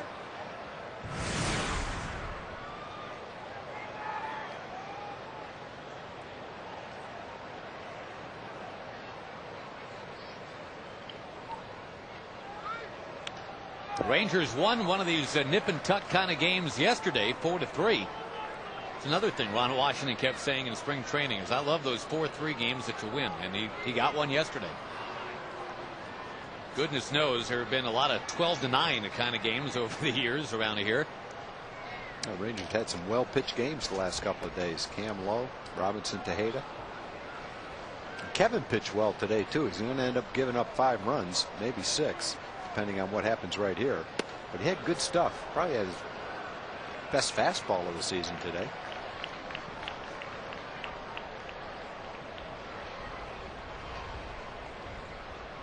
Out there to see what happens next. Feldman on for Mayhay, who came on for Millwood.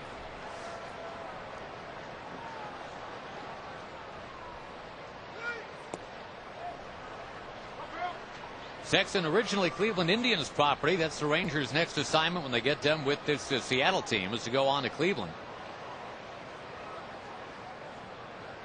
And a reminder, coming up in just a bit, our Toyota truck game break.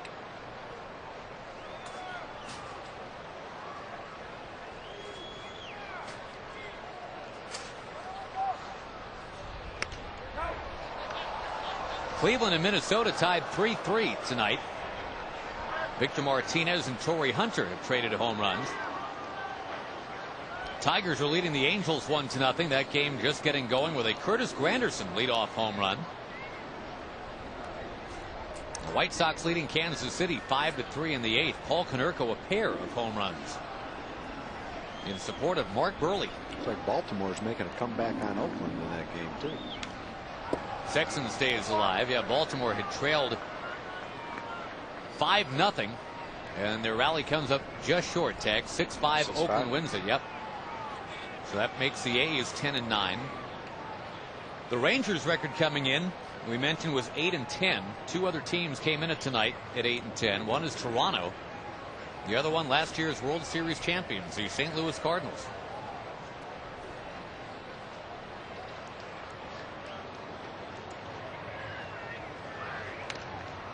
But Sexton not easy to finish off here.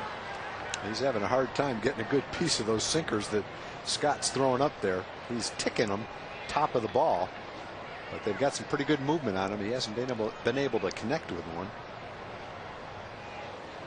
Looking at the teams that have played 600 ball or better, Tom, it's Boston. You'd expect that. Atlanta and the Mets, the Dodgers, but also Milwaukee and Baltimore.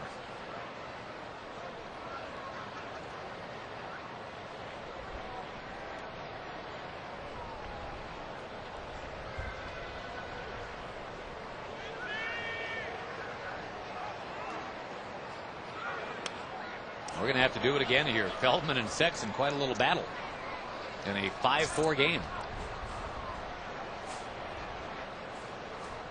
Well, the Phillies took out a season's worth of frustrations on the Astros tonight. 20 hits for Philly. And they beat Houston 11-4. Biggio, though, a home run for Houston, getting closer to 3,000 hits. Now Laird finally growing tired, is going to head out there and talk to Feldman. Those guys trying to get together on the signs. Florida beat Atlanta 8-7. Dontrell Willis becoming the first 4-game winner in the National League. Dan Uggla, who had a couple of home runs yesterday, another home run tonight. Cubs leading Milwaukee 4-2 in the 7th. And the Mets beat Colorado tonight 6-1. Finally, Carlos Delgado hits his first home run.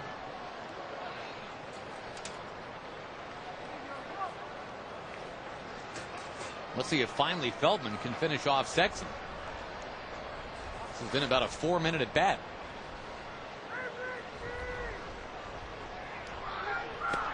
Nope, inside. Jose Guillen next.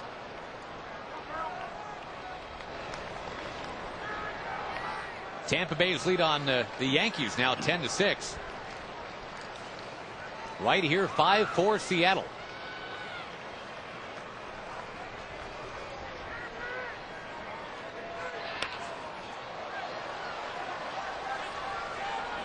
Sexton has struck out, fouled out, and walked in this game. Normally he doesn't make enough contact time to hang around for 11 pitches, but he's just barely making it.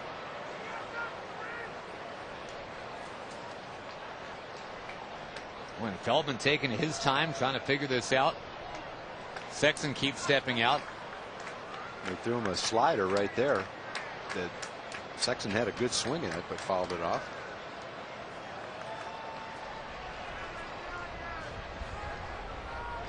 Here we go again. Tagged, caught by Blaylock. That was as hard as you could possibly hit a line drive. I'd love to know what the velocity on that was. That's Sexton with tremendous power, making perfect contact with the ball and hitting it right straight at Hank Blaylock. Well, you don't have a whole lot of time to react to a ball hit that hard. Boy, in slow motion, that's a pellet. Boy. Well, he was having a hard time making contact. He didn't have much of a hard time that time. Fortunately, he didn't get a base hit. Now, if there's any justice, one pitch and done here for Feldman and Guillen. 1 ball, no strikes. The inning started with a couple of singles, then a ground out to score a run. Remember, Mayhay came on to face just the 1 batter, retired him on 1 pitch. It took Feldman a dozen pitches to get Sexton, but he got him. There's a strike. The Rangers in the bottom of the 7th will have the meat of the order up. They'll have Young, Teixeira, and Sosa.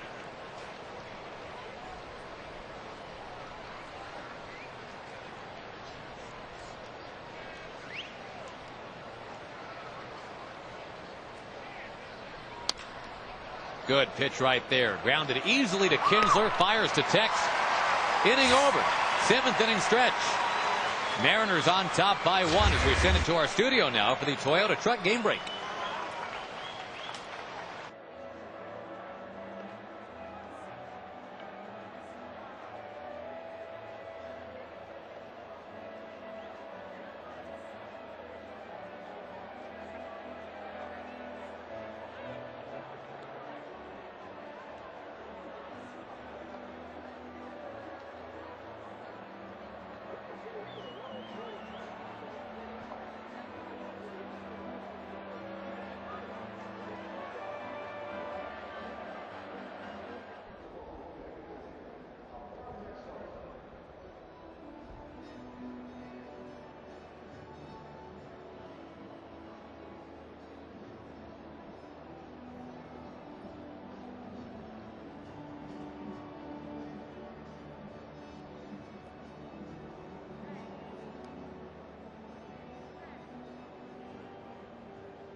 Here's your game summary if you're just joining us. Ichiro, a home run shy of the cycle right now. The home run he does not have, Hank Blaylock does have. A 2-run shot. His very first home run of the year. 5-4 Seattle. And Michael Young batting. Michael takes a strike. And Michael had seen his slump bottom out at 2 for 34, Tom, before that RBI single in the 5th inning. Now, there's going to be a whole lot of hits for Michael for the rest of this season. He's never been 2 for 32 before.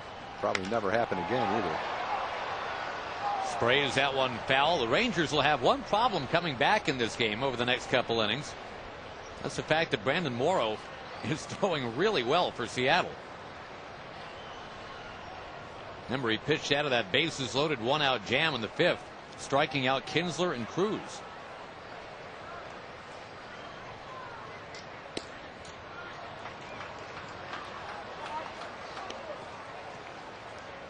Kevin Millwood allowing the 5 runs tonight. 2nd straight game in which he's allowed the 5 runs. But the Rangers trying to rally, get him a no decision.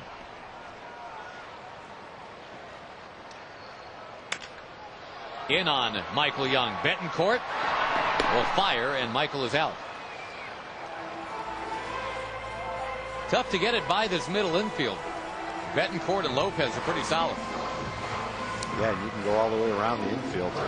Sexton catches whatever he can get to, but Beltre's outstanding at third base. Eric Chavez is the Gold Glove winner, but he's not a whole lot better than that kid right there. He's got a great glove, good arm.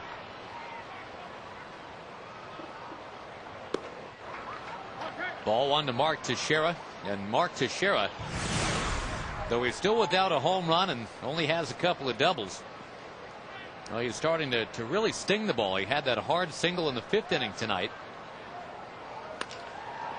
Lifting that one into left center. Ichiro on the gallop. And we'll catch it off to the side for out number 2. Well, if you like power versus power, you got Morrow, who's throwing upper 90s. And he's going to be taking on Sammy Sosa right now.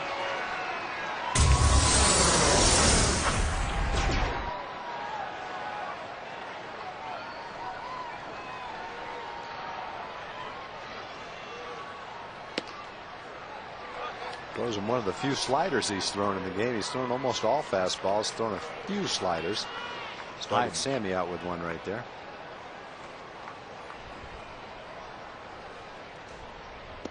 Another one. Yep. One was high and one was in, and now it is 2-0. Sammy's sitting on 592 career home runs.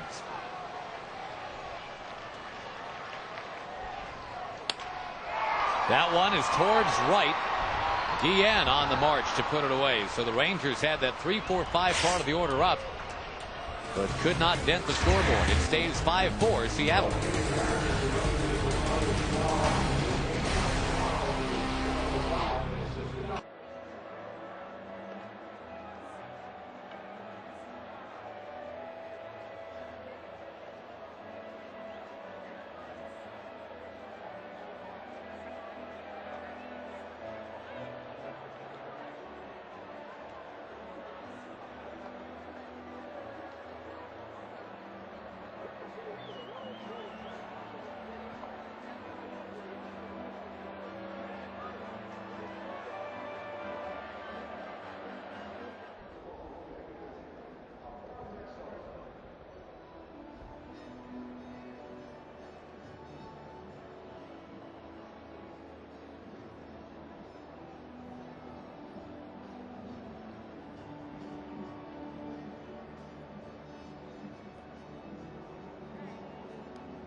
Two out of three from the Rangers in Seattle about a week and a half ago.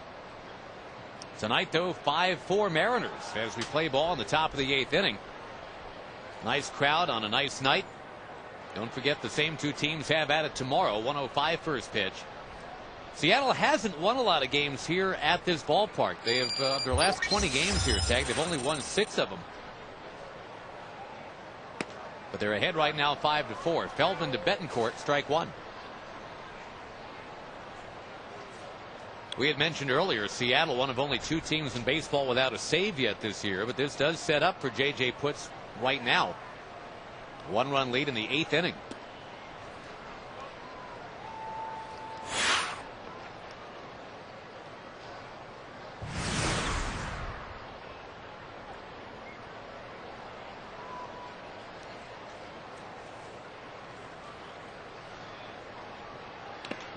Wow. Awkward looking swing right there from Betancourt. Ball just ate him up. Rangers have gone through Millwood, Mayhay, and now Feldman out there on the mound tonight. Again, one adjustment in that bullpen with Gagne on the DL. Frankie Francisco back up.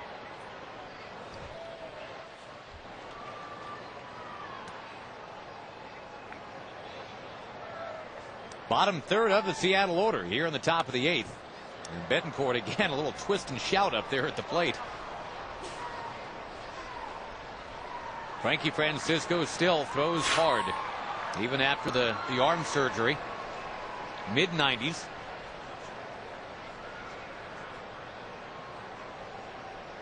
Not working on the gyro ball, though. That we know of. That we know of. Only C.J. Wilson doing that. 2-2 the count.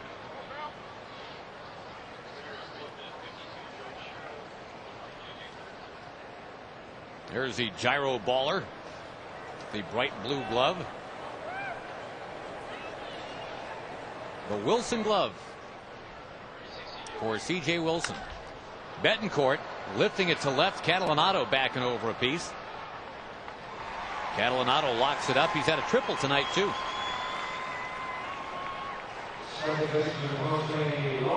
Well, Scott Feldman, you know, we talked earlier this year, Tom, about how it took Feldman 47 games with the Rangers to get his first win. Willie Ayer got into his very first game yesterday, and he won that one right away. He won his Ranger debut. Took Brian Schaus 72 Ranger games, took Feldman 47, took Willie Ayer 1. That one a little bit low to Lopez. Well, to get a win as a middle reliever, you have to, number one, come in, do the job, get the other team out, and then hope that your team scores while you're in there. If they're already ahead when you get in there, you're probably not going to get the win unless the starter didn't go 5 innings. For instance, if Feldman finishes this inning, he'll get the win if the Rangers score 2 in the bottom of the 8th. Yes, as much when you pitch is how you pitch a lot of times on that. Ask Phil Regan about that, the vulture, right? Yeah. 16-1 that year with the Dodgers.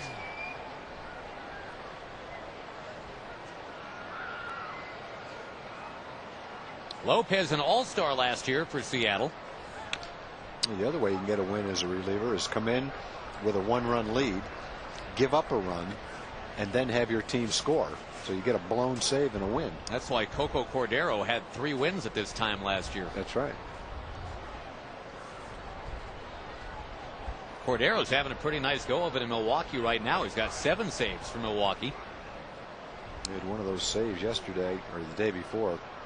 30 pitches, 2 walks and a single, bases loaded, got out of a bases loaded jam. That's our Coco. The Mitch Williams special right there. Toronto has defeated Boston 7-3. That has gone final. Tim Wakefield took the loss. And yeah, Oakland hanging on to beat Baltimore 6-5.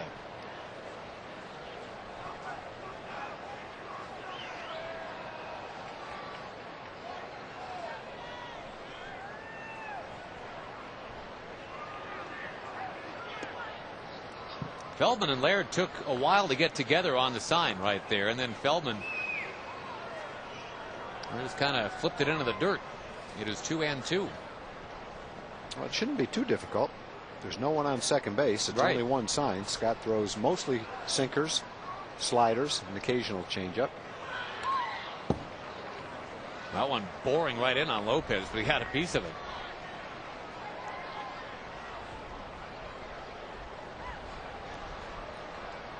Lopez made the all-star team last year. He earned it. He had a very strong first half. Now you see Feldman and Laird trying to get together.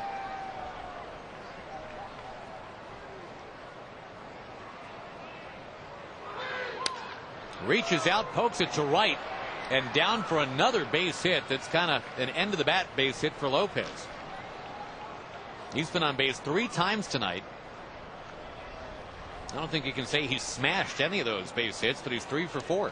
Yeah, that was a pretty good job of hitting there. Fight off the sinkers, and then hit a pretty good pitch, line it out to right field. Scott was trying to sink that ball in on the fist. Instead, it kind of straightened out and stayed on the outside corner. He was able to reach out and just kind of stroke it lightly into right field. Brings up the catcher Jamie Burke, who spent last year with the Rangers AAA team in Oklahoma City. That Oklahoma shuttle last year was something. The Oklahoma Redhawks endured 184 player moves last year. Wow. No Oklahoma player played more than 125 games last year. They used 13 left fielders. They used 11 third basemen and 37 pitchers. So, I mean, that's the nature of AAA ball, right? I mean, people are coming and going. Pretty tough to come out with a scorecard in Oklahoma City last year. Well, Burke was one of the most consistent performers for them. Talk about all the turnover, but he was there all year. He played very well. Ground ball, second base. Thank you, Mr. Burke. 4-6-3 double play. Feldman out of the inning. Rangers coming to bat, bottom 8.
And to their credit, they raced out to a 4-0 lead. The Rangers rallied with 2 in the 4th and then 2 in the 5th when they strung together 4 hits in a row. Good to see Michael Young contributing. Seattle, though, up now 5-4 as we get to the bottom of the 8th inning. The man who has already homered tonight is at the plate, Hank Blaylock. He's up in the count 1-0. Stars in Vancouver now tied, by the way, 1-1. Rangers hoping to tie Seattle right here. Both of Tom Hicks's teams are battling opponents from the Pacific Northwest tonight. Game 7 of that NHL series. This is, well, game 19 of 162 for the Rangers this year. Blaylock hits it very high, shallow right. And the wind kind of hangs it up there for Lopez. 1 down. It's been a pretty impressive performance by Morrow. He threw a wild pitch and then intentionally walked Blaylock. Since that time, he's retired 9 straight batters. Well, I think the most impressive thing he did was getting Kinsler down on strikes. You look at Putz and Sherrill in the Mariners bullpen. Kinsler up at the plate right now. He struck out Ian, 1 out, bases loaded. We had mentioned on the broadcast yesterday, Ian, one of the best in baseball. He swings and misses only about 7% of the time. That is, when he swings, 93% of the time he's making contact of some sort. But of all times to get him in that 7%, it was with the bases loaded and 2 strikes on him. That kept the game 4-4. Kinsler right down the line, but foul.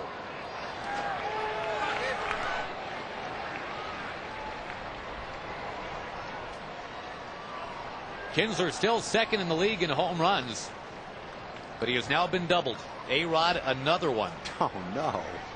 14.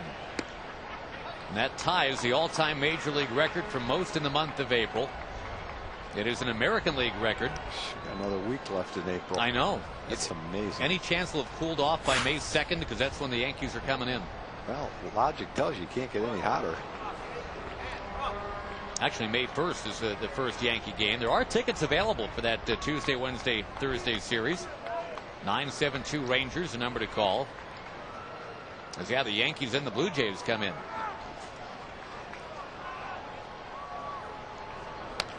Kinsler pokes it out of play.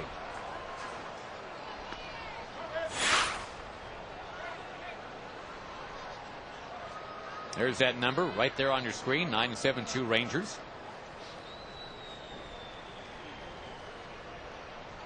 Well, if A-Rod's got 2 tonight, let's see if Kinsler can get 1. Going for it, but he fouls it. And it stays 2-2. Here's what we're talking about. A-Rod and Albert Pujols the last couple of years. Griffey did it for these Mariners in 97, 13. Little tapper right side. Lopez can't get it. It squeaks by him. And the Rangers, well, they've got that tying man on. They got the go-ahead man up. Remember, the 8th inning is when they made it happen yesterday.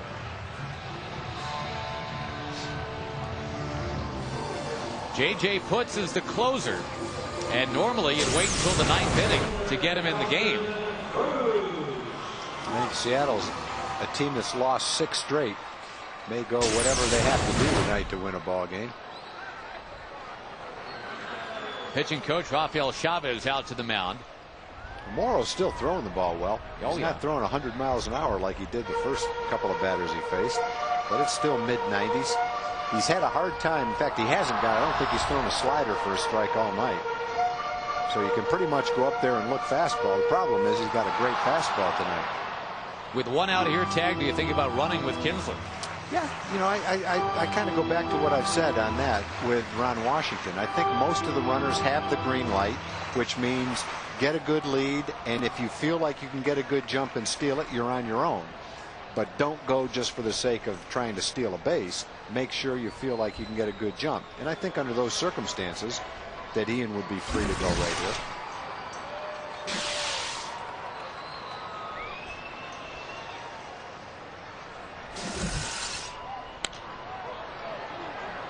Cruz arcs it foul. Gerald Laird on deck. Well, the Rangers had that great chance in the 5th inning. Already with 2 runs in. Cruz, the guy that struck out to end the inning with the bases loaded.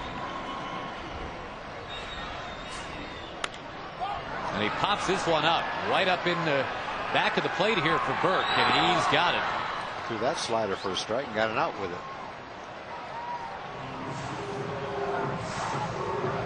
Well, Gerald Laird wanting so badly to contribute as he has bottomed out at 1 for his last 34. And the batting average now is dipped even below the 100 mark. See if he can get something done. Here's Cruz. That's the pitch right before the out. That's a good fastball on the outside corner. And that's a slider on the outside corner. He's going to get in front of it. Popped it up. Gerald hit the ball pretty well his last time up against Morrow. Flied out fairly deep left center field.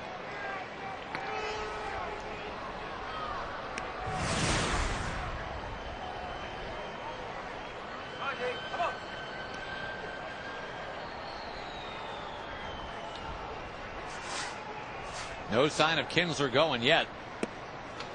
Oh, and Laird has the count squarely in his favor now, 2-0. They've got a lefty warmed up in the bullpen who will probably come in and face Lofton if he does walk Gerald Laird. That is George Sherrill out there.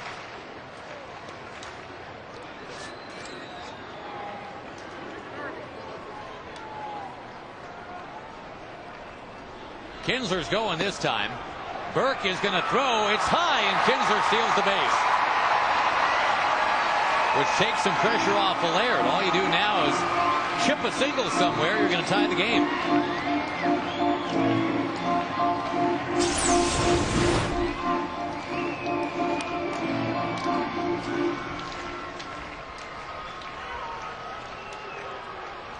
Well, the Rangers with 4 steals yesterday. There's Kinsler getting one.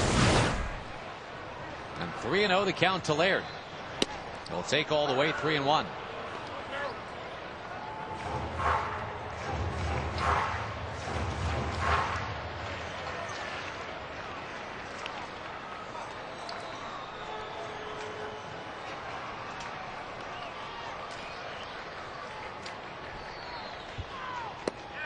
He walked him, which could be the last act for Mr. Morrow. You got the veteran Kenny Lofton due up. You do have pinch hitting options if you want to use them, but Kenny's been swinging such a hot bat. It'll be an interesting decision for Ron Washington where to go with this.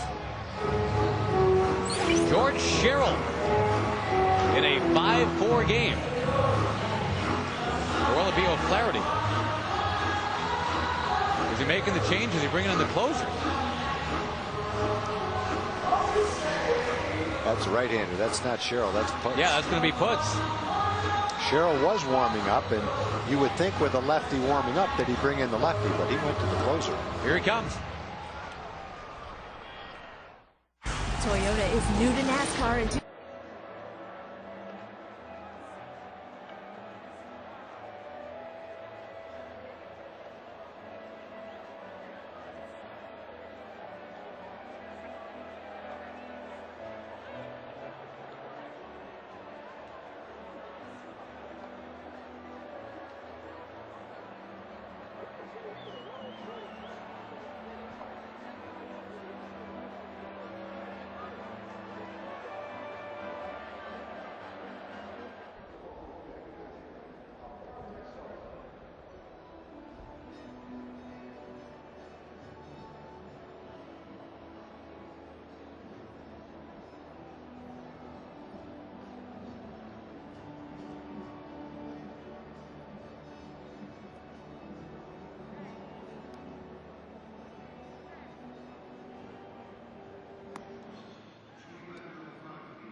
The Blaze, whether that was a fire in the 7th inning, the 8th inning, the 9th inning. These days it's mostly just the 9th inning, but sometimes there's more than a flickering ember in the 8th inning. That's what's happening here. 2 on, 2 out. J.J. Putz, the closer, facing Kenny Lofton. No relief from the heat, that's for sure. Morrow was 94 to whatever. The upper reaches of the 90 spectrum. And the first pitch from Putz, 96, 98, depending on which radar gun you want to read. Lofton's never had a hit against Putz. He's going to send this one in the air to left. And it looks like the move has paid off, as it is gloved out there by Ibanez, and the Rangers strand 2 here in the 8th inning. It stays 5-4.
support the Rangers, visit Southwest.com.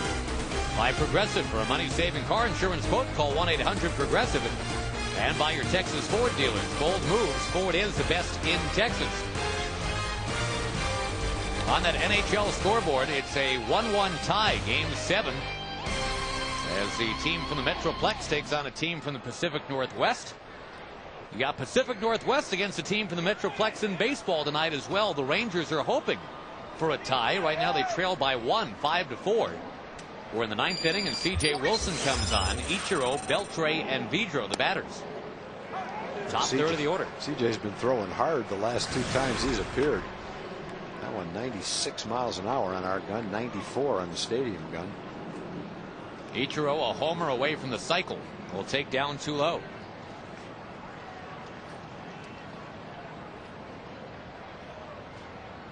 Millwood, Mayhay, Feldman, and Wilson for the Rangers tonight.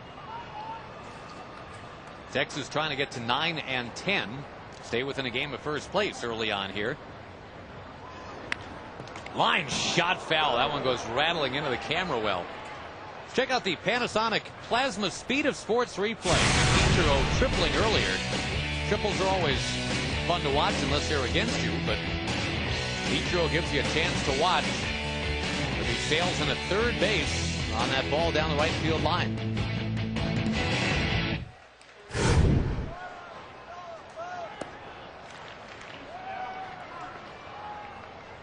The Rangers in the bottom of the 9th will have 2, 3, 4 in the order coming up against the closer J.J. Putz. Catalanato, Young, and Teixeira trying to set it up for Sammy Sosa.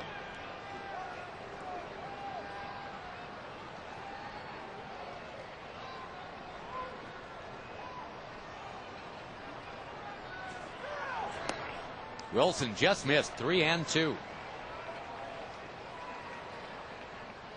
Seattle had a 4-0 lead in this game. Rangers came back with 2 in the bottom of the 4th on a Blaylock home run, his first of the year. Then tied the game in the 5th, but left the bases loaded in the 5th inning. Seattle with a run in the 7th to go ahead. Ichiro chops it foul.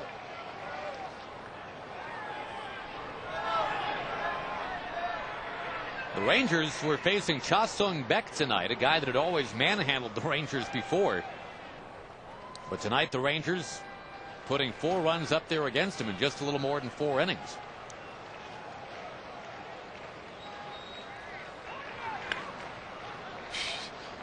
I don't know what he was doing there. He's trying to get out of the way. I think that ball just came up and in on him, not even close to being a strike. Fortunately, the bat made contact with the ball instead of ball 4. He actually started his swing to try and hit that ball. He's so geared up to hit CJ's fastball. He's pretty much swinging at whatever he throws up there. That one is right back to CJ. Boy, he got rid of it like it was a hand grenade too. Just, hey, I know it's Ichiro, so here, you take it. Not going to beat this one out. That's important to keep Ichiro off the bases in a 1-run game. Beltre coming up next. I've been really impressed with the way CJ's thrown the last 2 times. Velocity has been exceptional.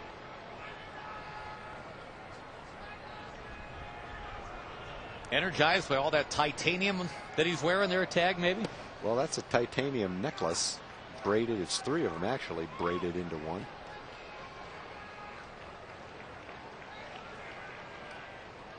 Must be adding velocity to his fastball. Wow, that was a changeup right there. Yeah, dials it down on Beltre. Pretty nice. Who's got a home run against Wilson fairly recently. He's no match for the triple titanium strength of C.J. Wilson. Got a lot of the players are wearing those necklaces. You can watch a game, and I'll be surprised if you don't see a pitcher during every game, at least one pitcher that's got not necessarily the braided version like that, but one of the titanium necklaces. Why don't you guys just go get titanium suits and get it over with? Well, you can buy a titanium t-shirt. Yeah, I've seen that. Titanium long sleeve t-shirt. Did he go? Sure looked like it. Yes, sir. Bye-bye Beltre. 2 down. Well, now I know what to get you for your birthday next March. Get you a titanium long sleever.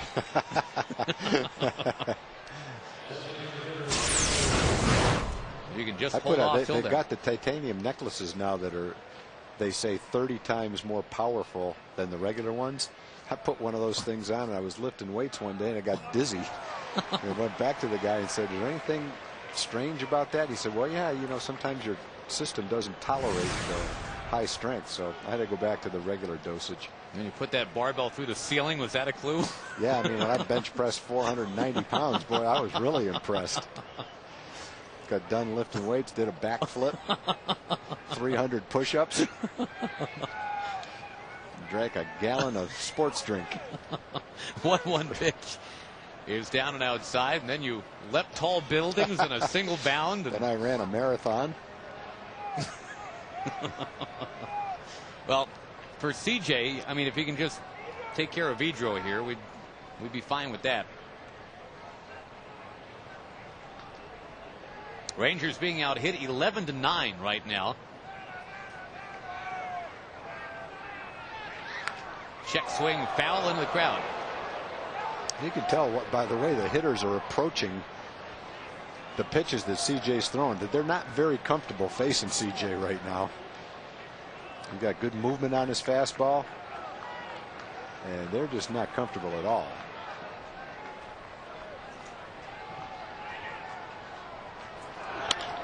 Grounder, base hit. The little dribblers just keep finding ways to get to the open hole. 2 hits for Ichiro now tonight. And folks, this year when you can't be home to catch the Rangers, check out MLB.tv. You can log on to TexasRangers.com, catch every out-of-market game live. TexasRangers.com, where baseball is always on.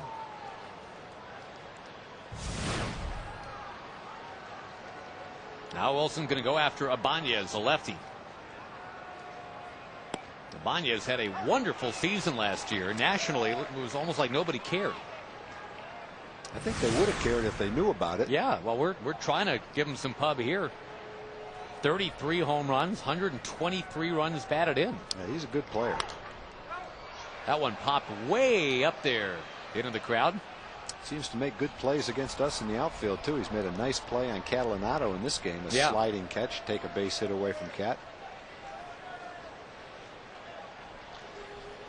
Oh, we've said it before. No one in baseball maybe puts up better numbers than this guy with less fanfare. Obviously, it's a pretty deep shadow cast by Ichiro. He's always going to be the guy that captures the attention on this team.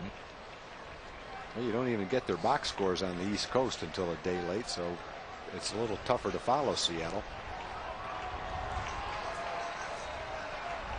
Well, the wind picking up. The 0-2 pitch is down, 1-2.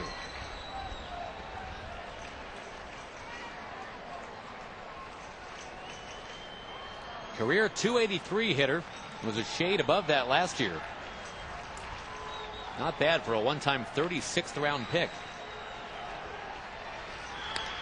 He's going to reach out and belt that one to right field. On the move, Nelly Cruz. He got it. And the Rangers have themselves a shot now in the bottom of the 9th inning, with some good hitters coming up. Catalinato, then Young, then Teixeira. It is 5-4.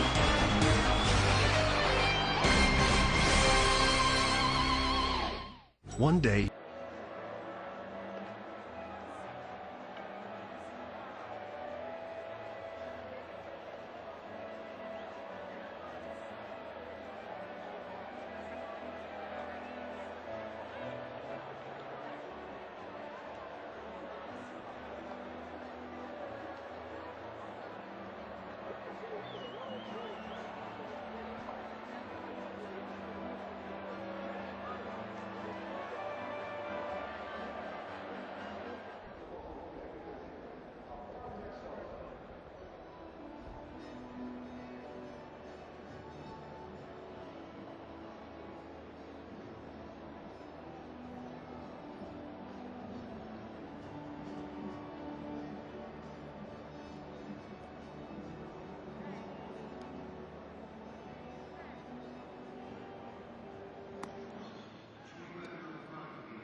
of the order about to come up right now. Energize the Rangers when they rallied in the 5th inning. Catalinato and Young. And then Mark Teixeira with a base hit. Sammy Sosa did too. Those are the guys coming up now against J.J. Putz. And Catalinato bouncing the first one he sees over to Sexton. 1 pitch, 1 out. So it's left to Young and to Tex.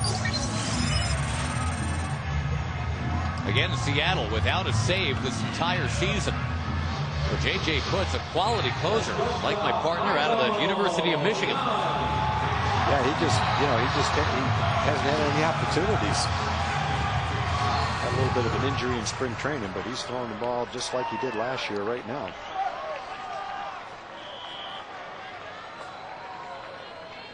Michael Young, 1 out of 4. Now, we were talking about that term fireman earlier. He used to describe the closer. J.J. Putz is from a family of literally firemen. He's got an uncle who's a fireman, one of his grandparents. He says if he wasn't talented at baseball or if he blew out his arm or something, that's what he would have been. Well, to a certain degree, they still use that term because the relief pitcher of the year, sponsored by Rolaids, is called the fireman of the year. When they started that award, that's exactly what we used to call the relief guy that would come on for the save, was a fireman. Yeah. Now he's a stopper or the closer.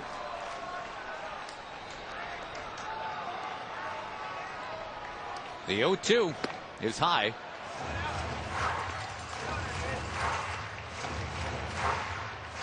The Rangers, Tag, they have just 1 hit since Sammy Sosa tied the game with his RBI single in the 5th. Again, extremely shallow in right field in a 1-run game. Generally, you play a little bit deeper in the 9th inning of a 1-run game so that the hitter can't hit the ball over your head for an extra base hit where he could score on a single. But I think the way that the wind is blowing tonight is just keeping the ball from carrying. And that might have something to do with how shallow it is. But even with the wind, a line drive is going to get by him a little bit quicker right now. And a little bit dangerous to play that shallow. It's also not Guillen. Yeah. I think that's Ellison out. I think that is Ellison out there. We apparently have a new right fielder. We're not made aware of that. Good catch here, Tag. Kept saying, well, wait a minute. They must be showing the wrong guy, but it's still Ibanez and it's still Ichiro, so that is not Guillen. That is the shallow individual that is Ellison.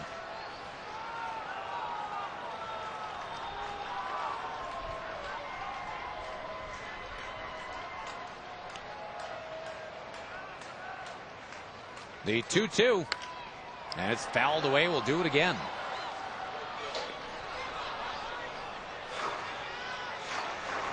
Mark Teixeira would be next, and will be next. We're trying to get it to Sammy Sosa after that. Rangers have stranded 9 tonight, including the bases loaded back in the 5th.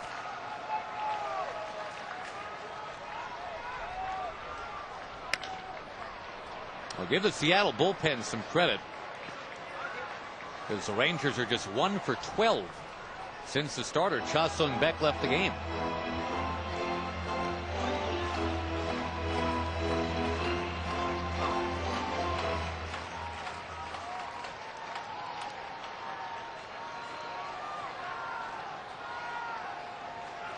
Good fight here from Michael Young. 8th pitch of the at-bat coming up.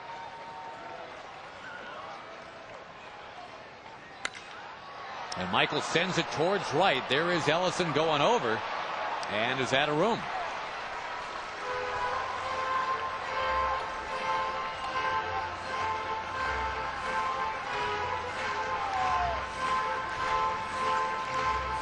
Frustrating start to the season for Michael Young, and everything is up here to Mike. At least in this at bat.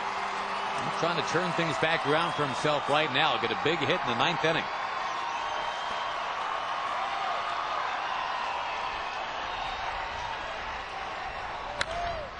In the air, way up there. Betancourt back.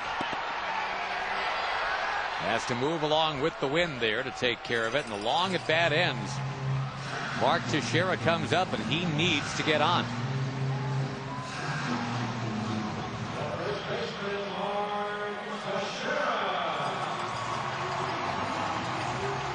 Tech certainly another guy who is due. 19 games, close to 80 plate appearances now, still looking for that first long ball. Ground ball, and with the shift, there's Beltre, and there's the ball game. There's the first save for Seattle's bullpen all year. The Rangers cannot come back as they did yesterday. They fall tonight by the final of 5-4.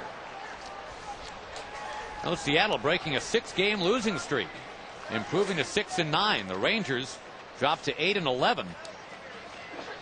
Ichiro had the 3 hits, and the Rangers, Tom, just couldn't get anything done against that bullpen. No, they were very impressive, and they were throwing hard too. For Tom Grieve and Jim Knox, Josh Lewin inviting you to join us tomorrow at 1 over on KDFW Fox 4. Our next FSN Southwest telecast Wednesday at 6. The Rangers will be in Cleveland, and Ford Rangers Live will kick off then at 5:30. Stay tuned for Rangers Live. The postgame coverage coming up right now on FSN Southwest.